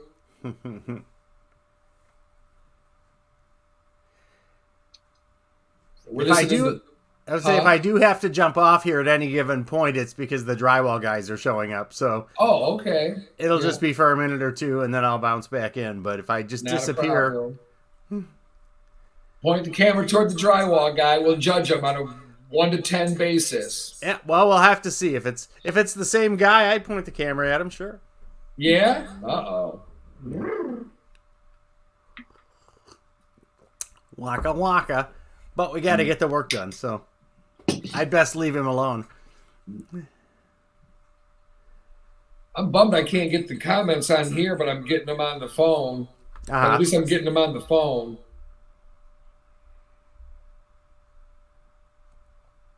Show all of them. I want to see all the comments.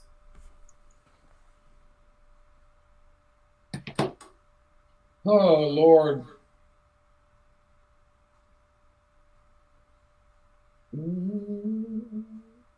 Yeah, today it was so nice. I was going to rake the leaves yesterday. Didn't even have to. It was so windy. It blew all the leaves into my neighbor's yard and into the street. Yep. And I heard my neighbor blowing them yesterday. I thought, don't you blow them back in my yard, Buster Brown. I'll be over there with my purse. That's I'll bop you. No, it was perfect because and here in this neighborhood they pick up the leaves with the big truck. They come and you blow them to the curb, and then they come and they vacuum them up. So the wind was blowing that way anyway. So yeah, they were blowing right into the street. Oh yeah, our whole front. I can't even park in front of our house right now. We got so many leaves. Mm-hmm. See, I park right on. I drive right on top of them. To me, it's a public service because they won't blow some more if you drive them, crush them down. There you go. So, I would. Our pile's too high. Is it? Yeah. But we took it all from the back. I figured, I just filled up the bag and dumped it in the street because I figured it's easier than the garbage guys picking up 15 bags. It's easier for them to just use that big vacuum hose they use and suck all the leaves up. Mm-hmm. So saves on bags. Oh yeah, saves on the labor work of throwing the bags in the truck. Mm-hmm. Yeah, I think more, if not all neighborhoods should have it. My mom's neighborhood does not have it, so yeah, some don't. Yeah, when I go over there, it's how many bags can you make, And this lady goes, "I'm a biker and I don't approve of that because it's dangerous, honey. It's too cold for a motorcycle, first of all. But if it's not too cold for a motorcycle, drive in the middle of the street. Nobody's putting their leaves in the middle of the street. True. They go on the side of the street. So what are you bitching about? It's like people got that snobby, watch out for bikers attitude constantly, but they don't have to watch out for nobody else. Right. Drive in the middle of the street. It's too cold for a motorcycle anyway for most people. Not everybody. You still see them out there. But, yeah, people got to be mindful of motorcycles, but you got to be mindful, too. It's fall time. Put the leaves in the street if you're allowed to. For sure. 30 seconds. Oh, the headphone thingies. It'll only take me a year to get used to this. I know.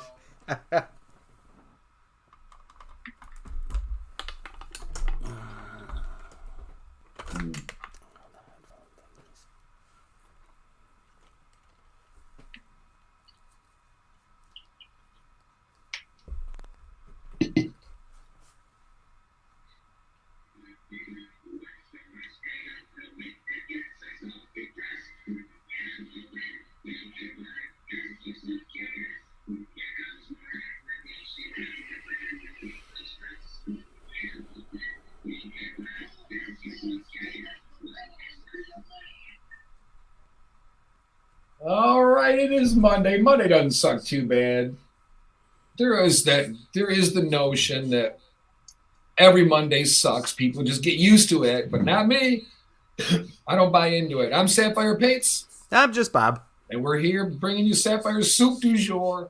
Now we're talking about the tale of the Boston Bruins, the National Hockey League, Mitchell Miller, and cancel culture. Or is it? That's a mouthful. Yeah, I'm trying to take that all in. The Boston Bruins have rescinded their contract with Mitchell Miller after the National Hockey League deemed him ineligible to join the team due to a bullying incident that he participated in as a young teenager. Okay, and he's This how old now? involves bullying, the issue of bullying. This involves the issue of cancel culture. This involves the issue of race. And this involves the issue of forgiveness, second chances, and when are they not allowed. Yeah, true. The decision announced Sunday, effective immediately, just days after the Bruins had signed Mitchell Miller to an entry-level contract. The about face comes after the revelation of information that related to bullying. Miller was 14 years old when he was convicted in a bullying incident where he and another teenager were accused of tricking a classmate into eating candy that had been placed in a urinal. Gross. Miller and another teen admitted to the bullying in a juvenile court and were sentenced to community service. Okay. Now, 14 years old, he was convicted in a bullying incident where he and another teenager tricked a classmate into eating candy that had been placed in a urinal. Is that reason enough to stop a now 20-year-old from signing a contract to play hockey in the National Hockey League? Personally, I think not. Personally, not only that, but if he was sentenced to community service and he did his time and he hasn't had any other incidents and it's not a pattern of behavior, then, you know, I mean, we were all stupid at 14. It's like... Now, let me ask you this. All right. Would it matter more if I told you that this teenager is black? The classmate that ate the urinal stained candy? Does it matter that they did it to a black classmate more because it's considered hate crime? Or is it just despicable no matter what? Well, it's not funny no matter what. And before that was even brought up, I mean, it seems like for anybody, and we didn't know it until right now whether, you know, that was the case or not. I think the facts are the facts. I think it depends on what context it's in. How long were they bullying this kid for? And Good point. if it's a one time, and also the context within it, what's the makeup of the student body? Is it mixed? Is it 50-50, black and white? I mean, is it just that he happened to be black because... That, to me, is the thing. Did they do it because he was a black classmate, or did they do it because he was a classmate, he just happened to be black? The Thanks. only one that can answer that would be Mitchell Miller. Right.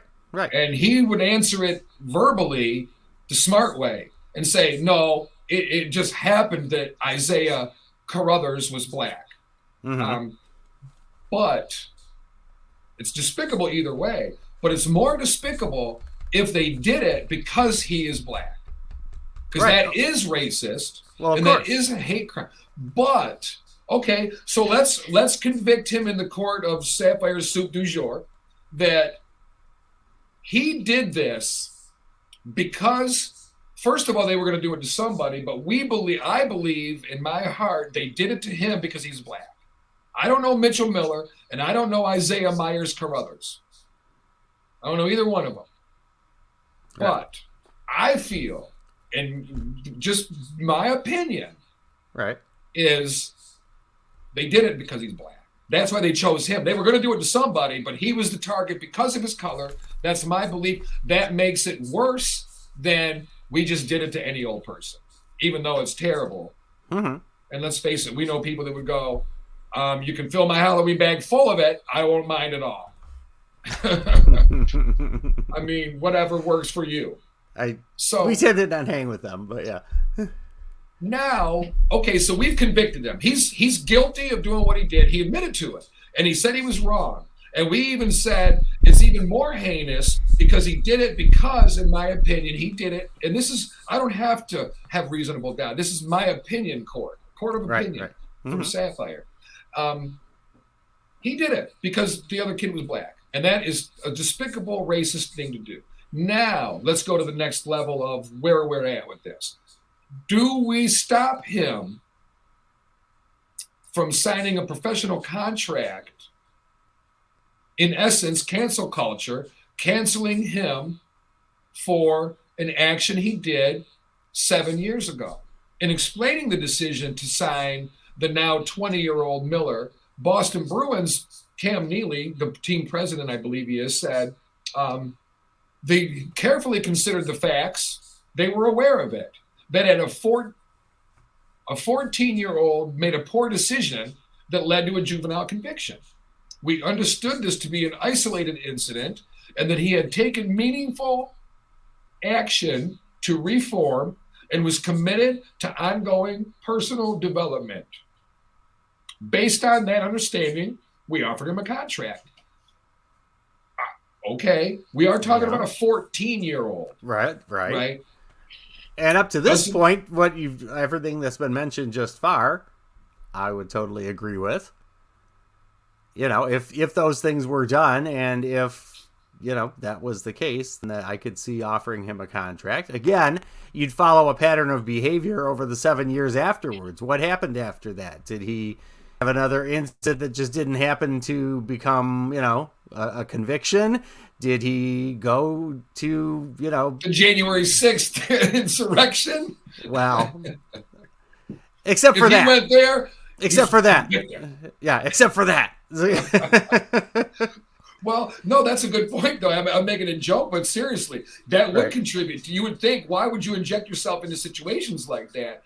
Uh-huh. But now, so the Boston Bruins and Cam Neely apologized. They say, we hope that they rescinded it. That's it. They said, we hope that he continues to work with professionals and programs to further his education and personal growth. Mm-hmm. So we're really holding the screws to somebody for a mistake that they made as a child. Okay. Mm-hmm. And I'm not against it. I'm not saying what we're doing is right or wrong. We're breaking this down. Mm-hmm. Right. Mm-hmm. They also want to apologize to Isaiah, the victim, and his family. He said, my deepest apologies if this signing made you and other victims feel unseen and unheard. We apologize for the deep hurt and impact we have caused. We will continue to stand against bullying and racism in all of its forms.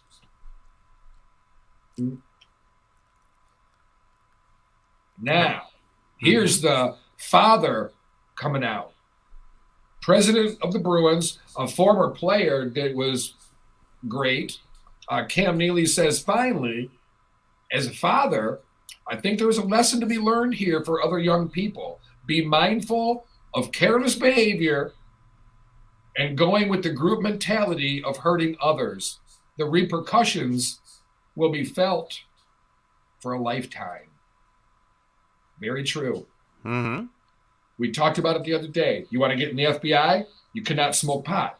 Why? You can't lie about it. You got to take a lie detector test. Decisions you make as a youth, convictions for being stupid, right? Stealing a car, never hurting a soul, knowing it's just we're taking it for a joyride, no big deal. It is a big deal. You've limited your potential for your future. But at 14, did he commit a crime heinous enough to stop him from making a living doing what he loves? See, and that's the thing. It's you look at it both ways, and on the one hand, it was definitely a bullying act and that kind of thing. On the other hand, he was a youth, and like I said, youth do stupid things, and I like to think, especially, under 17, 18 years old, you are still learning about yourself and the world around you, and you're trying to prove a point, and you're trying to be a big deal and all of that. At what point, like you say, at what point does it become too much? I mean, there's statute of limitations for major crimes that go unpunished because, it was too late, something a lot smaller like this, relatively speaking. I mean, it wasn't a murder or anything like that. Right. I would tend to want to give a second look to. And also, if a signing made a difference in how he behaved in the public eye too. I mean, if he were able to take an incident, like that, and since it's been made public and everyone knows that he could use his influence in a positive way, then it would be a good thing. I mean, there's going to be, you can argue both sides of this. Well, and I'm not necessarily tied to that, but I'm trying to think objectively, and I'm trying to think, well, what about this or what about that? I mean, if you want to give him a second chance, you might be considered racist. If you say what he did is not that big of a deal, it depends. The actual act was gross and whatever, but nobody's going to die from that, right? Nobody's in jeopardy. It's just disgusting. But maybe if you got a disease from it or something, but does it fall under does it fall under high school pranks and foolishness and things like that versus? But race got involved with it. But this was the NHL. Gary Bettman is the commissioner. His response to this, point blank, he says the Bruins did not consult the league before signing Miller, and he called what Miller did as a 14-year-old reprehensible and unacceptable. Right? Quote, he's not coming into the NHL. He's not eligible at this point to come into the NHL. I can't tell you that he'll ever be eligible to come into the NHL. Right? Let's perspectivize this, whatever word. Let's put this into perspective. What he did was gross. There's people playing sports that have raped women. Thank you. That's what I'm talking about. I mean, and I'm not. We're not saying, it's okay. No, not it's at all. It's not lessening what happened. But Deshaun Watson, accused of 30-some criminal sexual conduct charges, still in the league, although suspended, but still teams paying him to be a part of their team, looking past it. Right. Right, because he's a baller. This guy made someone eat pea candy. Banished from the league. He said the answer is they're free to sign him to play somewhere else. That's another league's issue. But nobody should think at this point he is or will ever be eligible to play in the NHL. The Bruins understand that now, end quote. To me, let me put my neck out there. To me, this is a PR, not a stunt. It's a PR move. You have to err on the side of we can't allow this. Because if they said, look, we got to give him a second chance, man, the league is already heavily white, right? There's very few black players in the National Hockey League. At one point in our lifetime, there were none, maybe one. Grant Fuhr from the Edmonton Oilers. Right. There are not a lot of black representation in the sport. It's not an American sport per se. Right. Right.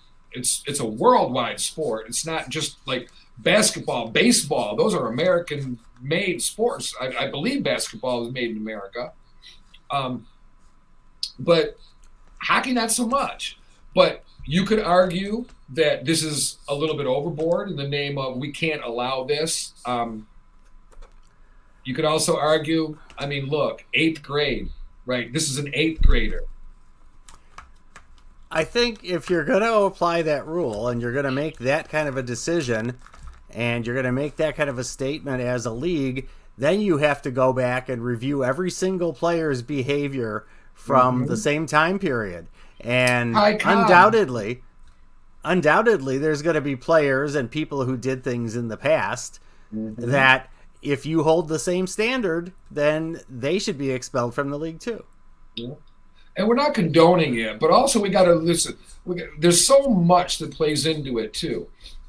The age, I mean, I get it. It's more, like I said, it's even worse if they did it to him because of his color. That is a hate crime. I mean, it is. It is not to be taken lightly. It does speak to your character, but we are talking about a 14-year-old. Right.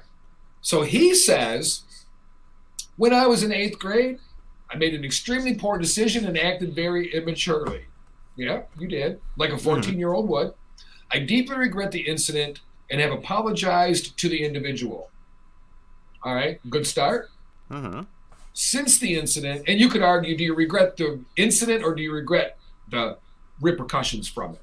You could argue that, right? Since the incident, I've come to better understand the far-reaching consequences of my actions that I failed to recognize and understand 7 years ago, right? Ending that.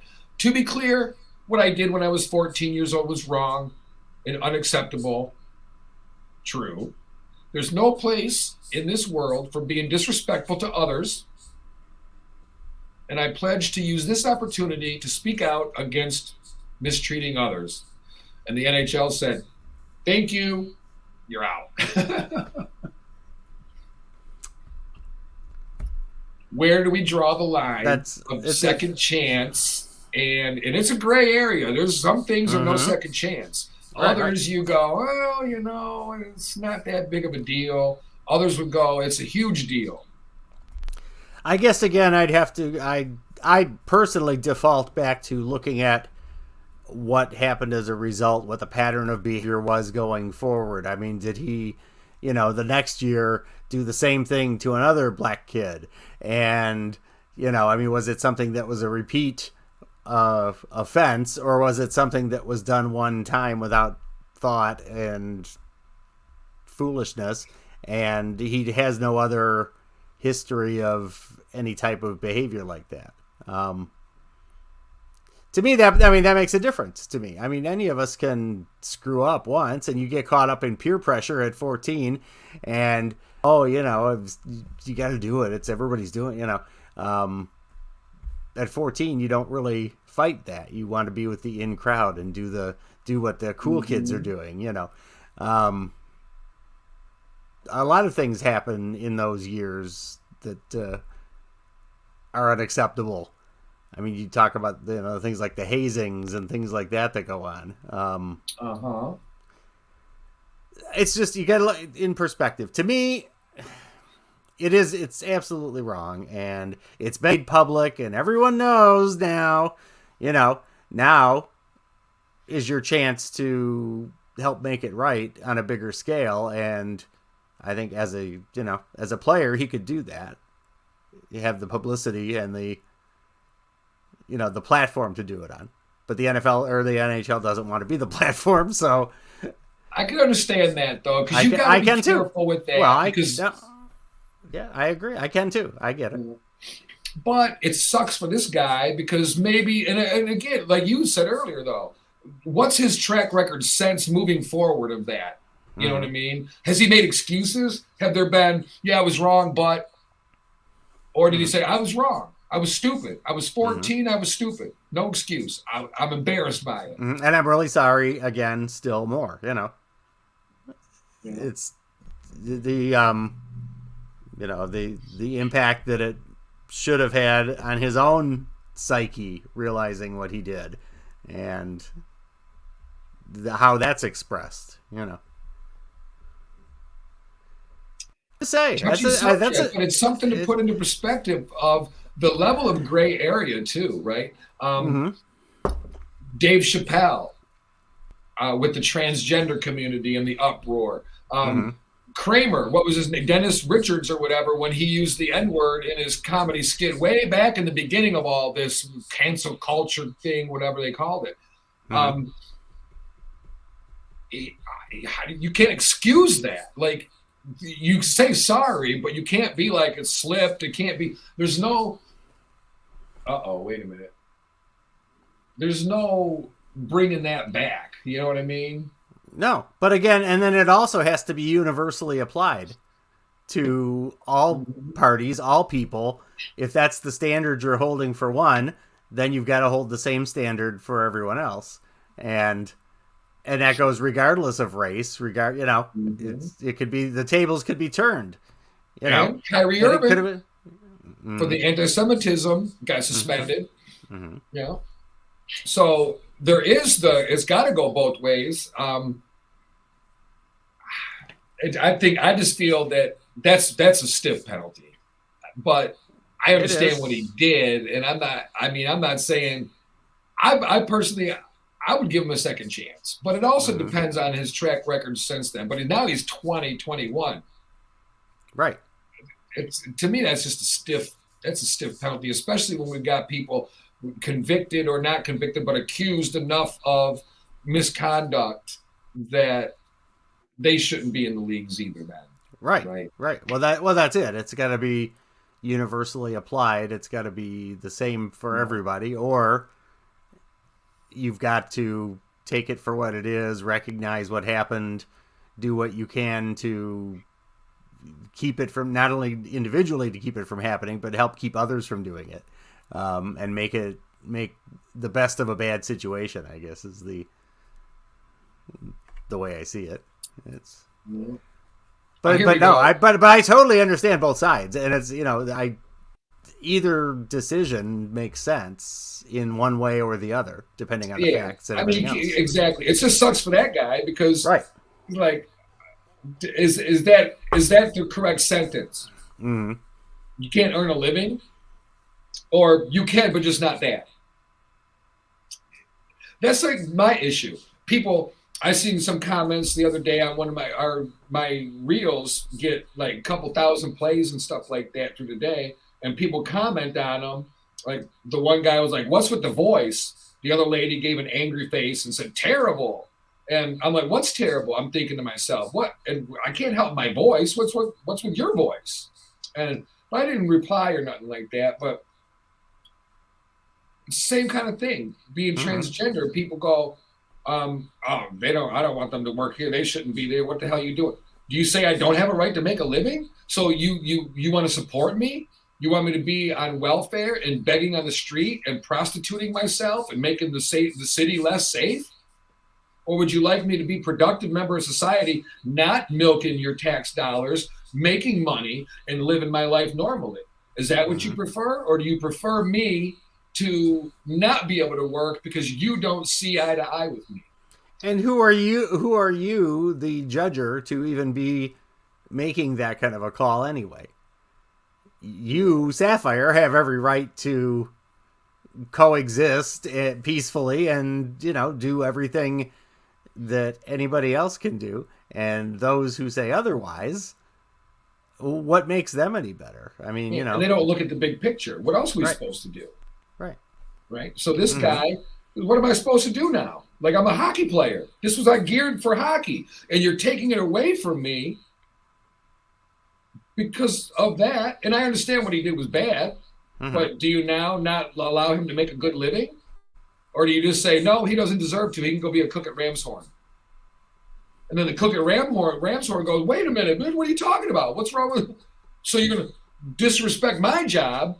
Oh, you're good enough to work at Ramshorn as a cook, but you can't go play in the NHL. Well, guess what? It doesn't make sense to me. No, you're right. But yeah, I mean, the NHL played Pontius Pilate. We're washing our hands of this. Y'all can argue about it. Well, and if they're making a statement and they're making it now and they're, making an example of someone, then again, they have to be consistent and going forward, and also looking back. Then it's like, okay, so this Because if you're looking back to when this guy was a teenager, then you have to look back to when everyone was a teenager. If you're going backwards, if you're going in, you're not looking at the future, you're looking at the past, and you're judging based on the past, then you have to judge everyone the same way. For it to be, a fair and consistent rule. And then everybody else also stands going forward. Well, gee, if this is what's going to happen, maybe I better see if I can play football or baseball or something, because I know they're going to. I don't like the notion of penalizing somebody of a career. Mm-hmm. Because, like Brian Williams exaggerated a true story. He was the second aircraft in a ship of aircraft flying overseas. And the airplane in front of them took fire, and he said they took fire. Mm-hmm. Well, they were in a formation of airplanes. They didn't take fire, but their group did. Mm-hmm. And since he was an NBC News anchor and he needs credibility, they canned him. Now I thought it was a half-true story. Right. I thought with that they had found a pattern of at least another incident or two where that had happened in a story, where it was enough to, it was bigger than just that. If it's something that's bigger than just the single incident that somebody, expresses regret for and doesn't repeat, then that's a different story. In that particular, Matt Lauer, never charged, right? I know. Never charged. I know. But lost it all. But yeah, and was especially then, that was the movement going on socially, the Me Too movement. And if you're caught up in it at that, at the point where it's a big frenzy and you're hearing about it everywhere and everybody's all about it, you're, partially, and it seems kind of strange to say, but you're almost like in the wrong place at the wrong time. That it's pointed out then, as opposed to 10 years ago or whatever. All of a sudden now it's a way bigger deal than it was then. People care enough about it now to make a bigger deal of it. It's kind of strange. Yeah, I mean, I don't know. We overreact to some things and underreact to others. I mean, right. So yeah. Hard to say. Here we go. Next up on the news. One of our reporters has been arrested. Details at 11 if they make bail. This is amazing. All right. Helena, Montana, right? A senior political reporter for MTN, Ashley Nurbavig, arrested Thursday on a felony burglary charge. You're in deep trouble, honey. Nurbavig is accused of breaking the door down of somebody she knows. She was released on her own recognizances. And the employer, of course, it's a news agency. They go, we're taking these allegations seriously. Her employment is under review. They are committed to covering the story transparently and objectively. So Ashley won't be covering this story. No. Oh, man. You're done. Now, if they wanted to make a big story out of it, they would have paid her bail and then gone forward, yes. Oh, man. People get mad, though, and it's something you got, again, bad decisions made out of anger cannot be taken back. They show the picture of a cliff, rabbit, and a dog. The dog's chasing the rabbit jumps off the cliff and the dog follows it. A bad decision made in an emotional moment. Right? You should have just stopped and let the rabbit go, and the rabbit would have died, and you could have climbed down the mountain and eaten it. Right. Instead, now you're in the food chain for the next live animal to eat you. What the hell is that? Great analogy. Well, but it is, it is kind of true. We do make decisions out of haste a lot of times and emotion. And when you think about it, or you think about, what else could happen. It's a lot of times if you let the person or the thing that's causing you trouble move on a little bit longer, they will a lot of times self-destruct or in some way accomplish what you wanted to do anyway, but they'll do it on their own, and it leaves you out of it. You have to have the patience. One of the things that worked that I've over the years, different times, it's like if you wait long enough, the a-hole always leaves. If you get somebody who you can't stand for one reason or another, a boss or a coworker, yeah, you can make a big deal about it, and yeah, it can make your life difficult. But if you wait it out, a lot of times those are the same people that move on to something else and take their joy and happiness elsewhere. Yeah. Very true. All right, we are going to break. When we get back, see, phrasing is everything. All right? Phrasing is everything. Mm-hmm. My parents were not impressed at first, but now I do my mom. Huh? Mm-hmm. Yeah, phrasing is everything. We'll talk about it when we get back from break. You're listening to Sapphire'S Soup du Jour on Hot 93.97. Keep it locked.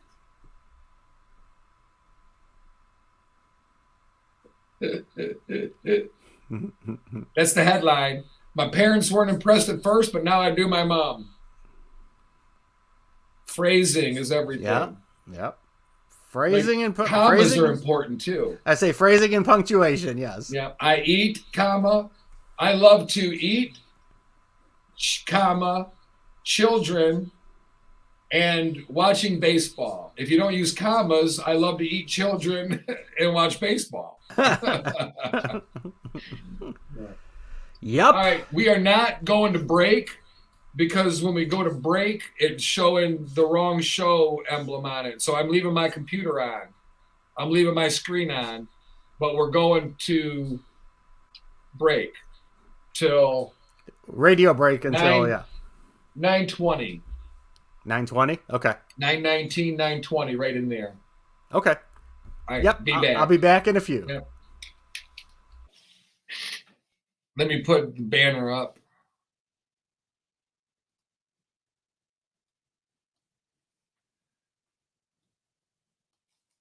$9.20 with more soup. Stay tuned. BRB. Don't go anywhere.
All right. See, told you we wouldn't be long.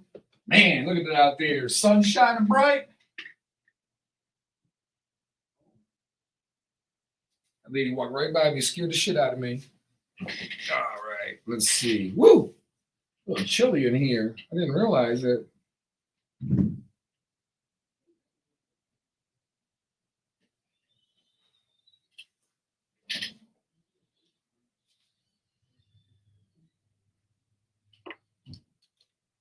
Here we go. Oh, I can see.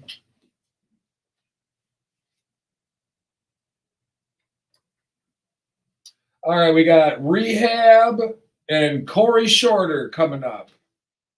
Corey Shorter, aka Isaiah Cole, some of you know him as. Corey's done himself very well. Recorded music as an recording artist and live acting. Just got done with the stint with the cruise ship, being a part of Kinky Boots. And you're going to hear Before You Go after this song.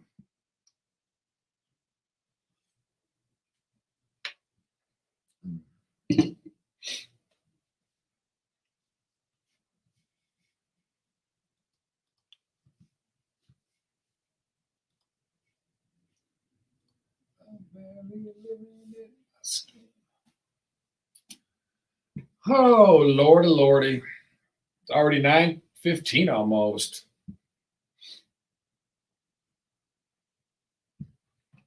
Let's see if I got any comments.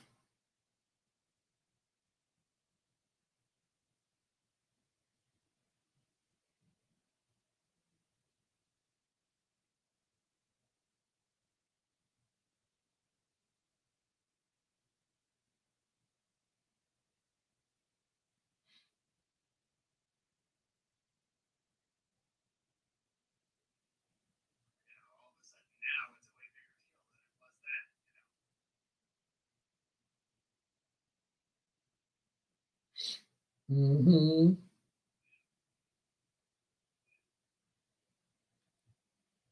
Good morning.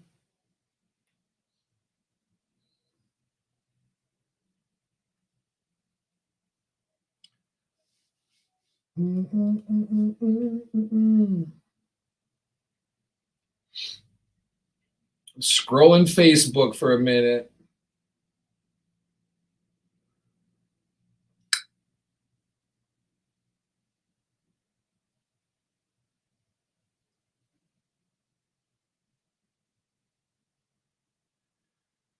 Oh, Lordy, Lordy. I need a new phone.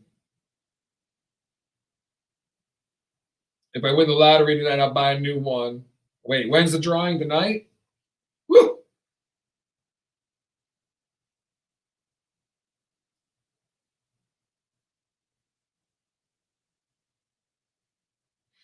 Everything good is gone.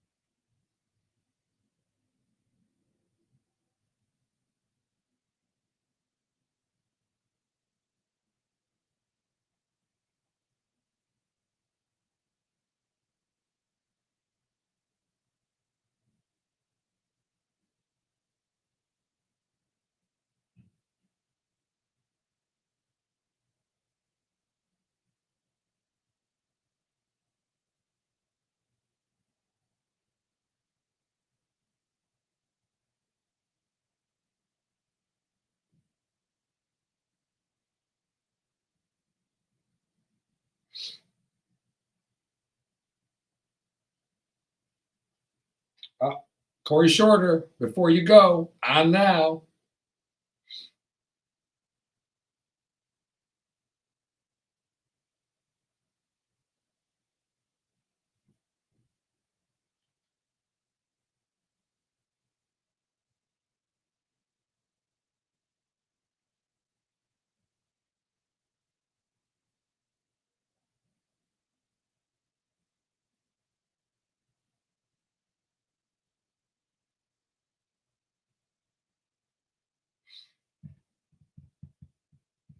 2.5 minutes.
Oh, got a comment. It better not be that freak. Oh, it was me, that freak. Same thing, just different.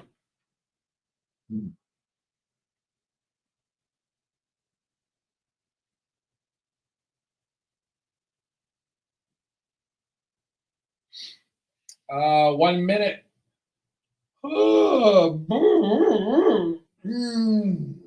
I'm telling you, I need more coffee. I didn't sleep good though, but that's all right. I'll get plenty of sleep later. It's been a long time since I stayed out late, and I was still home before 11, but that's late for me. If I didn't love my job, I'd have taken a day off. But I owe it to me to be here. Plus, I ain't one of them softies who drink all night. Well, I didn't drink all night. I had a couple of drinks. I was sober. That's why I didn't mind getting up. Because if I'd have had too many drinks, I'd have been like, forget about it. Shh, here we go. Be serious.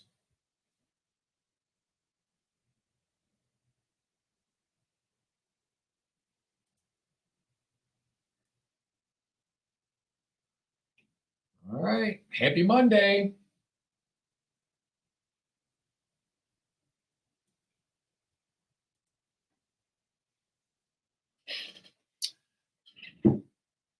All right. This is another one of these mixed up stories that just makes you go, what? There's rules and laws for this stuff? The Iowa teen who killed her rapist, alleged rapist, and was sentenced to probation has escaped from custody. But if you're on probation, why'd you escape from custody? What's going on here? It doesn't make much sense, does it? No. Yeah. Piper Lewis, the Iowa teenager who killed a man that she said raped her, she was sentenced to probation and ordered to pay restitution to his family. Well, she's escaped from a residential corrections facility. Yeah, something ain't right there, obviously. Mm-hmm. She walked away from the Fresh Start Women's Center Friday at 6:19 a.m. after cutting off her electronic monitoring device. Whereabouts unknown.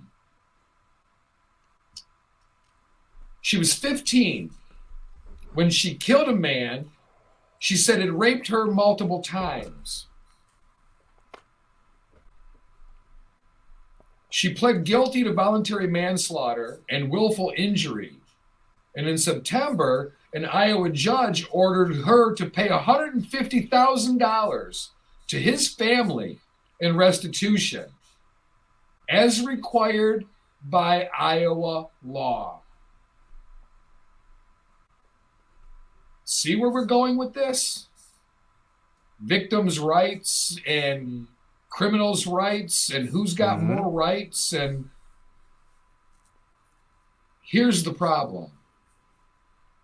They looked at her past and then they looked past her claim. That's just my opinion, right? So she not only had to pay $150,000 to the alleged rapist's family, She received 5 years probation, had to serve 200 hours of community service, and pay $4,000 in civil penalties. So she's 154 grand in debt. She's 15. Mm-hmm. And she's being criminalized for killing the person she said raped her. Yeah. She did kill. I mean, yeah. But was it justifiable? Apparently not in the eye of the law, because they never proved the rape, apparently. That's why they said alleged rape. Well, that's the other thing. And when was it? Was it in self-defense? Mm-hmm. Was there something happening at that point in time? Right. Or was it one of the other? Or was it? Go ahead. Yeah, I say, or was it? I just decided 2 days later to go to his house and shoot him. Well, exactly. And then at what point? Because a victim is a victim even 2 days after it happens. So no, for sure. At what point do you know? And that's a whole nother legal expert on the stand talking about someone's psychology at the time of not only the murder but the rape, and is it an equivalent emotion that would still allow you the reasonable the insanity plea because a moment of insanity. Right. Like when you walk in on your lover, legs up under some other dude, and the guy shoots him, you go, it's insanity. It's insane. They plead insanity. Well, she pled guilty in June of 2021 to the killing of Zachary Brooks, saying in the plea agreement that he had raped her multiple times in 2020. So, yeah, this wasn't I shot him to get him off of me. Necessarily. Or even, he came back into my place again or something like that. An act of self-defense versus you could say premeditated, and that if you wait and then you go back, then that would imply some forethought as opposed to a reaction in the moment. And here's the deal. Here's the problem. This is a 15-year-old. Where are mom and dad? Let's break this down. Okay, she was allegedly raped by a 37-year-old man multiple times. She was initially charged with first-degree murder, right? She says in the agreement, in the plea agreement, she says, I ran away from home several times, ended up sleeping in the hallway of an apartment complex. We are talking about a 15-year-old kid who's not developed enough yet to handle life's ass kicking that you're about to get, right? On a good day. So she's sleeping in a hallway after running away from home. One man took her in, but she left because he became abusive.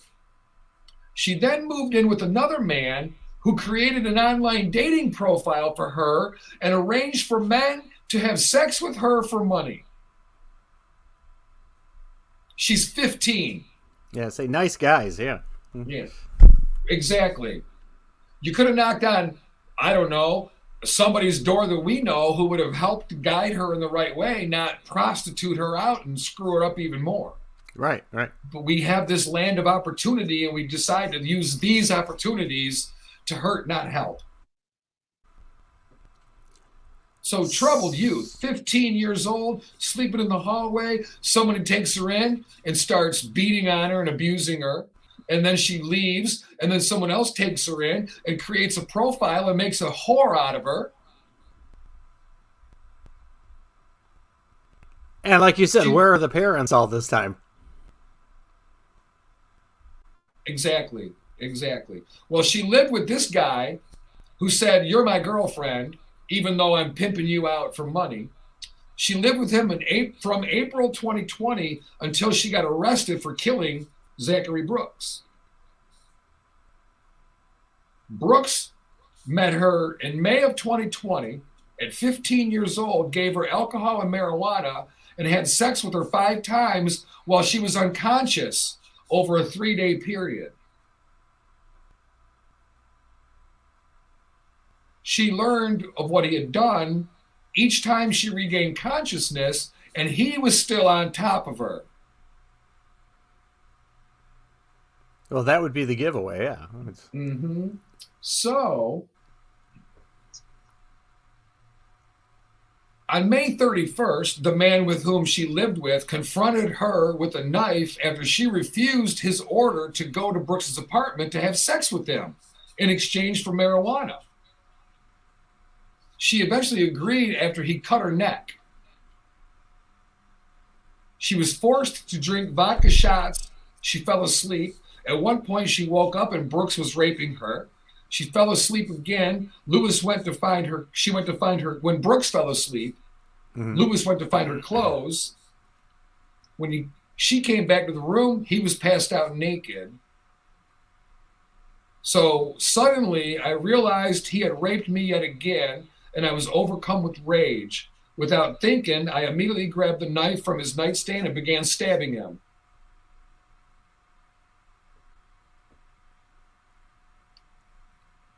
So that was more of an in-the-moment thing than... A 15-year-old being failed on multiple levels by multiple people. That's the problem with the marriage. And she pays the price.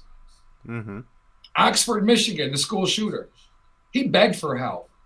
He wasn't some evil, deranged kid. He was begging for help. Didn't know how to sort out his emotions. And everybody told him to get over it, toughen up, get over it. Nobody wanted to mess with him. He begged for help. And yet he's doing life in prison now, you bet. You bet. And, I mean, he deserves it, but he doesn't deserve it. It's not his fault. We failed him. His parents failed him. The school administrator who took a screenshot picture of the bullets and the help me and the blood and everything he drew that day. They had him with his backpack in the office. He said, go home with your parents. The parents said no. They let him go back to class. He never went to class. The video shows him go into the bathroom with the backpack, come out with the gun, and start killing innocent people. Boy, oh boy. Well, you're totally right about the system and how many clues do you need to get before you get on board and do something about it? You know, it's like in cases like this, it's just unbelievable. And we sit here now and we go, well, she shouldn't have run, revoke her parole, probation, and all that. But this is a 15-year-old kid that's been traumatized, and a 15-year-old kid that has been let down by every adult around them. Not just a bad mom, not just a bad dad, not just a bad teacher, not just Uncle so-and-so who likes to rape and incest kids and then you have an abortion in America because that's what we're all fighting about. No. Everybody, not just one. Everybody that had their hands on her screwed her up even more. But we got to blame her. It ain't her fault. She can't let her walk the streets free to go. But she's got a third of the blame, maybe a fourth of the blame, maybe less. Well, yeah, everybody's to blame at that point for not making some sort of a relief-driven direction, decision, having opportunity to help and do something and ignoring it. Yep. It's amazing. It's amazing. Okay, let me do this. Yeah, I don't know. And then there's so many you hear about these in the ones that make the news, but how many others are out there that are going to end up making the news one day because they're not getting it and they're getting the help they need. And even with these examples and things that should inspire others to, take a better look at how they're helping or not helping, it's not happening. So what about Centoya Brown? I think that's her name, Centoya Brown, 32 years old now, was sentenced to life in prison for killing a man who paid to rape her when she was 16 years old as a sex trafficking victim. She was granted clemency in 2019 after spending half of her life behind bars. She was a victim in the situation. Now she's a criminal justice reform advocate.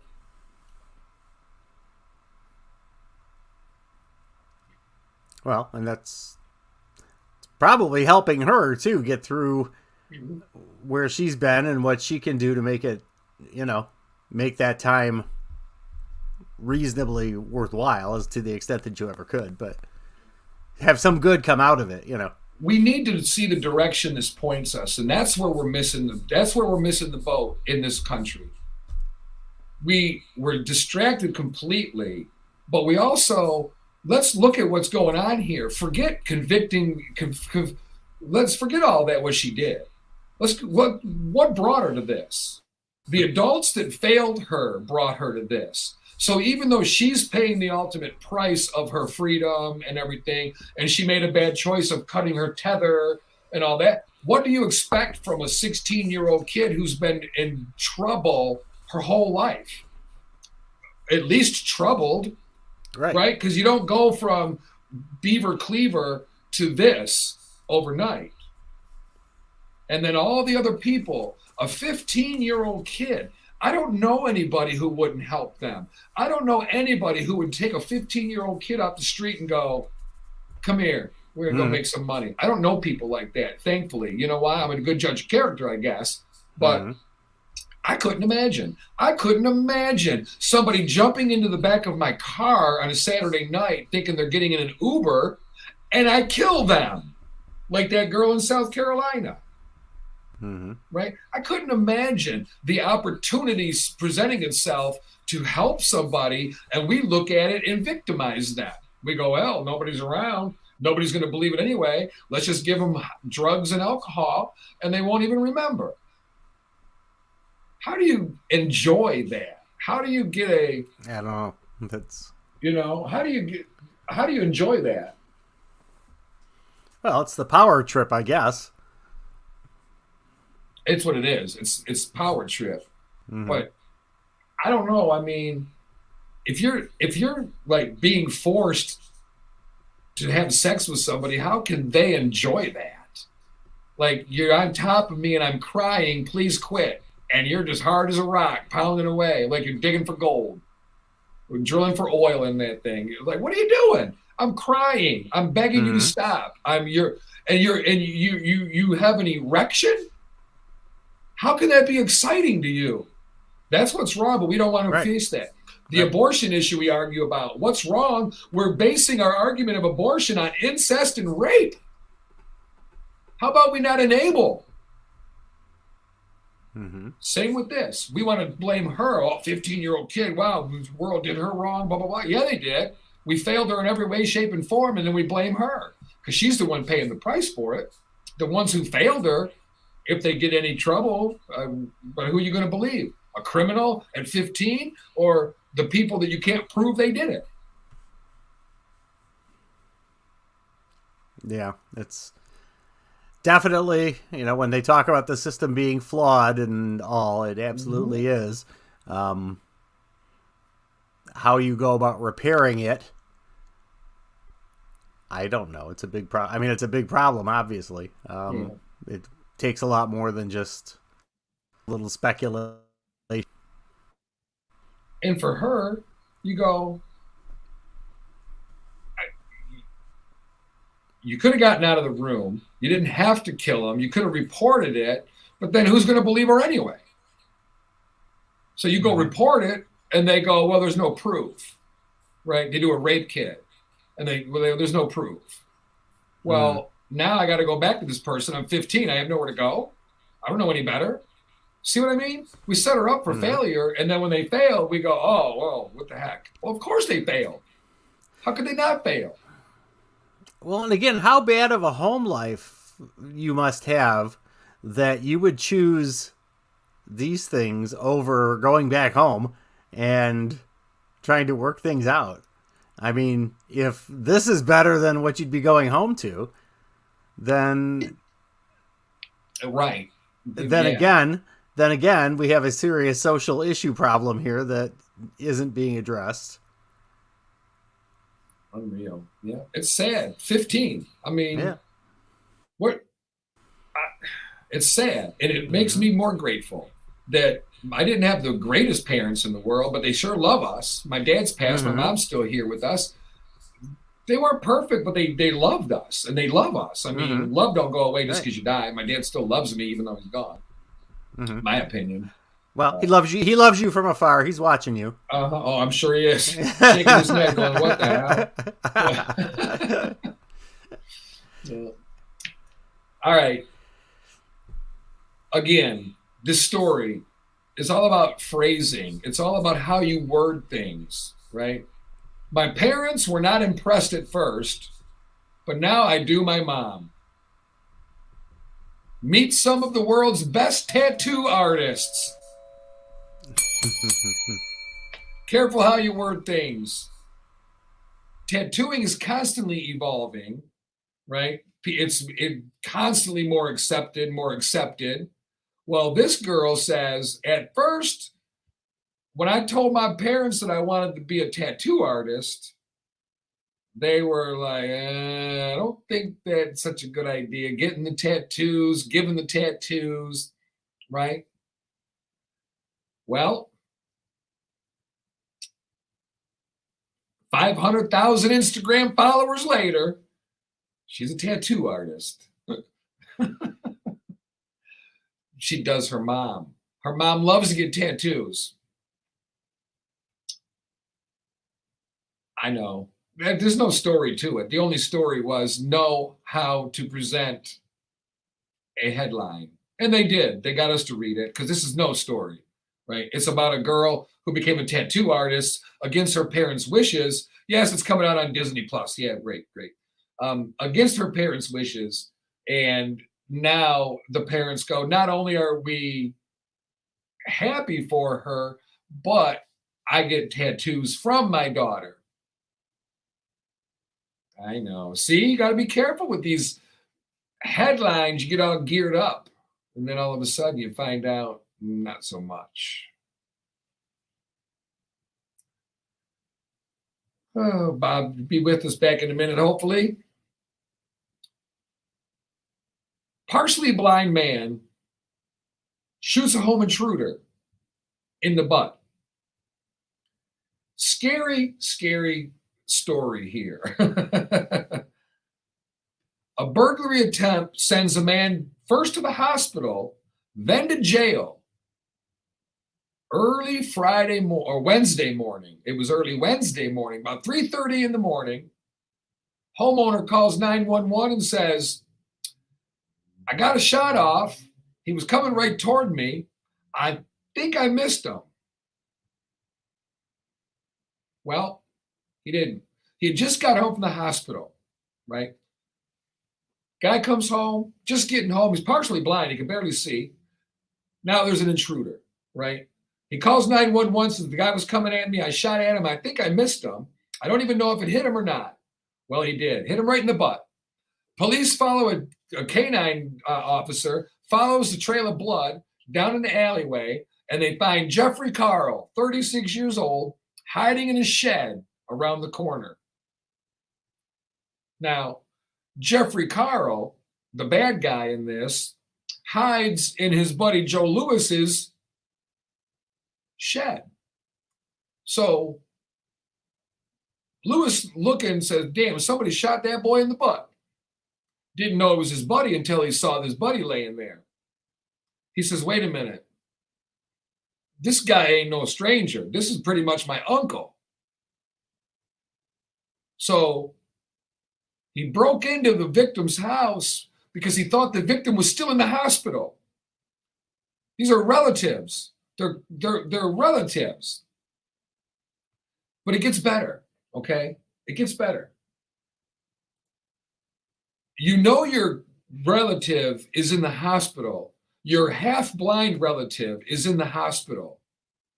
So you broke into the house because you thought he would be in the hospital still. And the neighbor who owns the house where the guy was caught says, this is what's funny. He had broke into someone's home. He has previous convictions and a history of drug and weapons charges.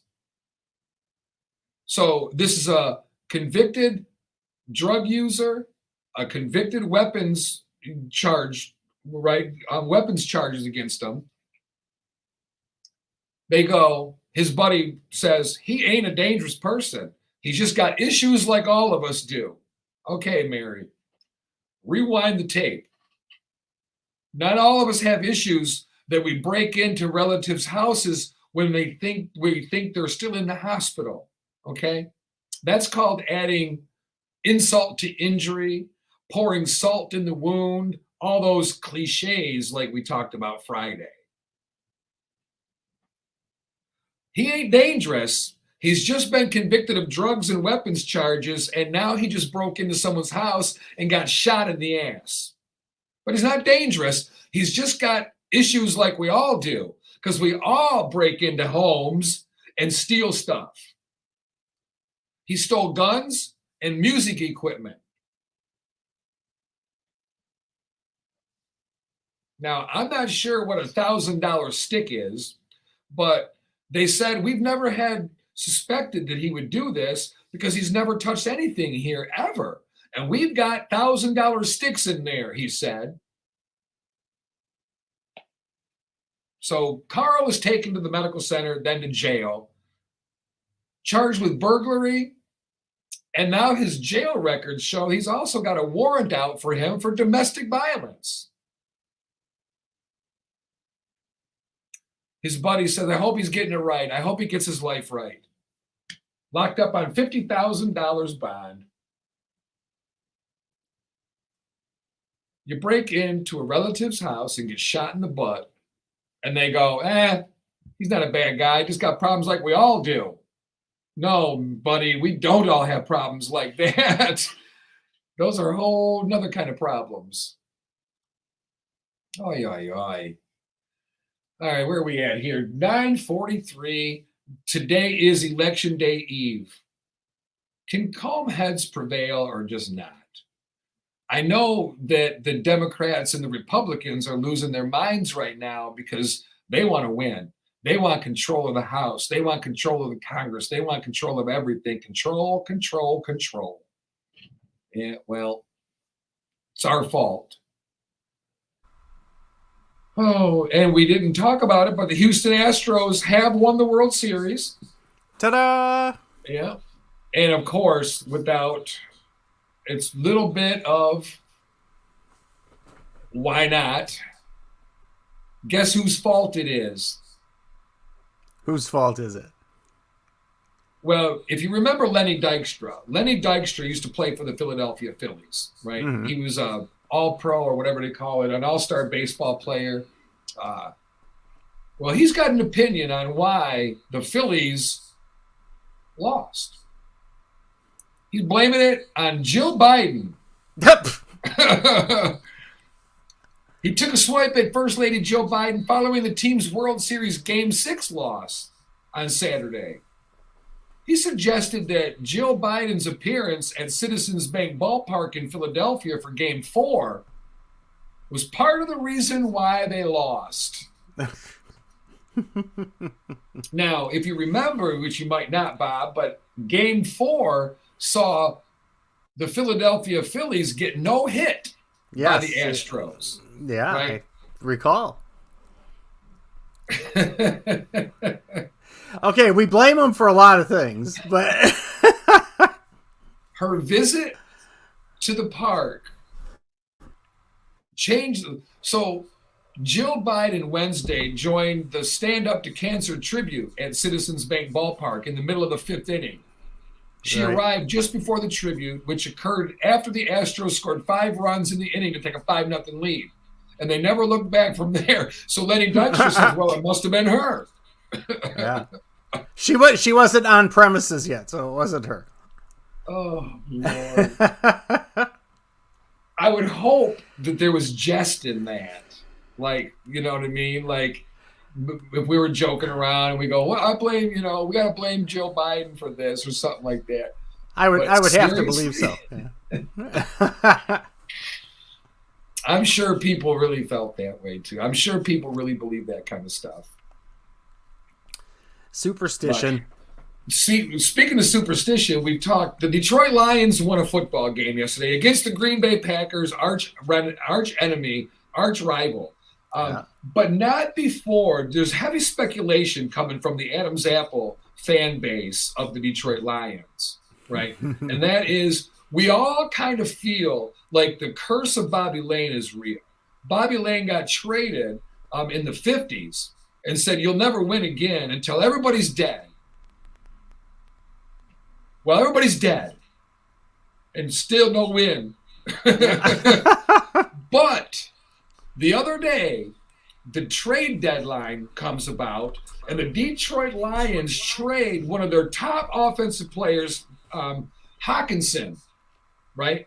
TJ Hawkinson goes from Detroit to Minnesota.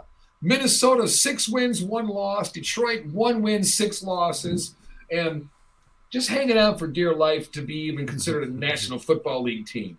Right. So we watching the game yesterday, we're noticing yesterday everything always goes wrong for the Lions. It doesn't matter. There's always these new rules that come up and all these things. So at one point, 2 Lions and 1 Green Bay Packer all grabbed the ball at the same time in the end zone. And we figured they're going to say 2 defenders cannot possess the ball at the same time as the receiver. The receiver gets the ball. That is absolutely asinine. But it was the Lion factor that led us to think that way. But no, lo and behold, the call went the Lions' way. There were several calls yesterday that went the Lions' way. That we thought, oh, here it is. Here's the momentum changer. This is where it all turns back around. And the Lions snatch defeat from the jaws of victory like they've done for decades. That's right. Right? But no, it didn't happen yesterday. So at the Adam's Apple, we figured it out. Now, it's not a curse for the Vikings, and it's not an omen for TJ Hawkinson by any stretch of the imagination. But we believe that I'm going to cry saying it. We believe that the curse of Bobby Lane has been lifted from the Lions. We do believe that. We believe that the spirit of the curse attached itself to TJ Hawkinson and went to Minnesota. But it doesn't curse Minnesota because it wasn't their curse to carry. That's right. But he took it. Took it with him. Yep. So I said it yesterday, and I know you're all going to think I'm crazy, and I am. And I'm absolutely wrong. The Lions are going to string together 6 wins in a row and fight for a playoff spot this year. Mark my words. Never been more wrong. I was going to say, I'm having a hard time with you on this one. Yeah, I know, right? But I can see them. We're sticking to it. Well, let's let them string 2 in a row first, and then we can maybe get a little more crazy. But they got the Bears next week. The Bears. Yeah. But it's always one play. It's always one thing. It's always one little thing that happens. Yesterday, for instance, the Lions, they get a no-name guy on defense who makes all these big plays, and of course, at the end of the game, gets his head knocked half off, and he's out of the game. You know. But everything went the Lions' way yesterday, including they stopped Aaron Rodgers from another come-from-behind victory. They did it. It was different. It felt different. It looked different. It smelled different. I think the curse left. I do believe it. God, let's hope so. I'm trying to say it with a straight face, but it's just not working. All right. Do you have a word of the day? I do, as a matter of fact. I just found this, and it's a word that applies to, I don't know, some of the economic things going on here today, and they talk about supply chain issues, things like that. So the word of the day is rochromatics. Rochromatics. It is the science of inventory management. Say again? So it's the science of inventory management and the movement of product. Oh, I thought it had something to do with color. Chromatic. No, what I know you would think, well, it's chromatic, CHREM. Oh, ATICS. Yeah. So but I didn't know it had such a fancy word. I mean, you talk about logistics in that industry and, trucking and moving product that way. I had never heard of row chromatics before, but I guess it's a part of logistics and something that I had no idea about. So word of the day, learn something. I love it. All right. So election day is tomorrow. The midterms are tomorrow. Big, big, big election in Philadelphia between what's his name, Dr. Oz and Fetterman. Mm-hmm. Right. Does this sway the voter in masses to vote a certain kind of way? Because we found out that Lenny Dykstra thinks that Jill Biden played in the Phillies losing the World Series. So does that sway votes toward the Republican side in Philadelphia, more toward Dr. Oz? I don't know. The level of stupid that I just spoke is very accurate and scary. That's why I don't know, because I'm sitting here thinking it very well could. My Phillies lost because of what? I love Lenny Dykstra, right? I'm a Phillies fan, and I love the Phillies, and I bought all their gear, and I'm just beside myself. They're in the World Series, and Lenny Dykstra, ex-star of baseball, loved by Philadelphia. I believe everything he says. He's a celebrity. I could not believe him. Right. Now my vote swayed because Philadelphia lost because of the Bidens. So I'm voting Republican now. As long as you have a reason. I mean, golly.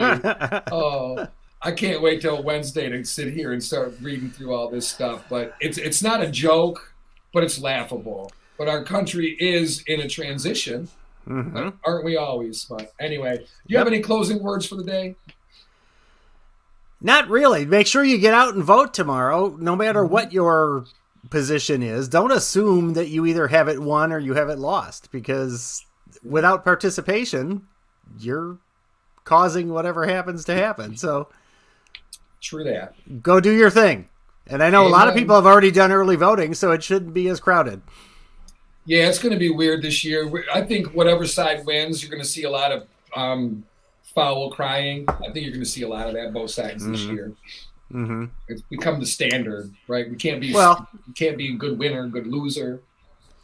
No, and the whole concept, the early voting concept, and having it taken to newer and more universal levels, there are people that have problems with that in general. So you're going to hear that just as a common thing. All right, that does it for us. Thank you for letting us inside your house, car, or wherever you were listening today. And remember, opinions are a dime a dozen. Validation is for parking, and loyalty is not a word. It's a lifestyle. Life is too short to put your key to happiness in someone else's pocket. Oh, I'm just don't be reaching in the pocket. Happy trails. Yeah. In a world where we can be anything, be kind. We have no idea what a friendly smile and a kind word can do to impact someone's day, maybe even change their life. And don't go out there intimidating people at the ballot boxes. That's ridiculous. Yep. No red hats, no blue hats, no blue scarves, no red. Wait, are we talking about Crips and Bloods, or are we talking about Democrats and Republicans? Exactly. There's more honor amongst the gang members nowadays than there are our politicians that represent us. All right, have a good day. We're out of here. See you Wednesday morning. Bye-bye.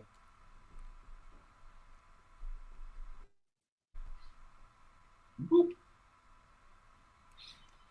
Whoop. Yeah. All right. Well, that was fun. Mm-hmm. Broadcast done. Broadcast done. There's that. Done. Done. Eject.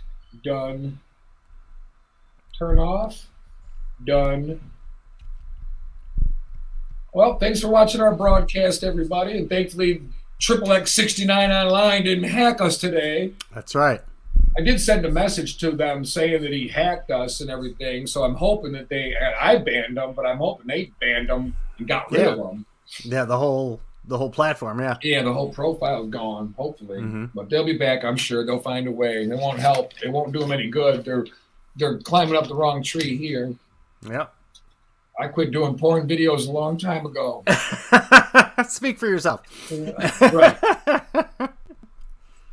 The ones that I know I'm being recorded in anyway. That's right. All right, we're out of here. Have a good. We'll see you guys on Wednesday. Have a good middle of the week. You know, like Bob said, go vote. I don't care who you vote for. I can't stand there. Go vote, but don't vote for that other guy. No, Vote just for go whoever. vote. But, Just all go vote. right. Yeah. See ya.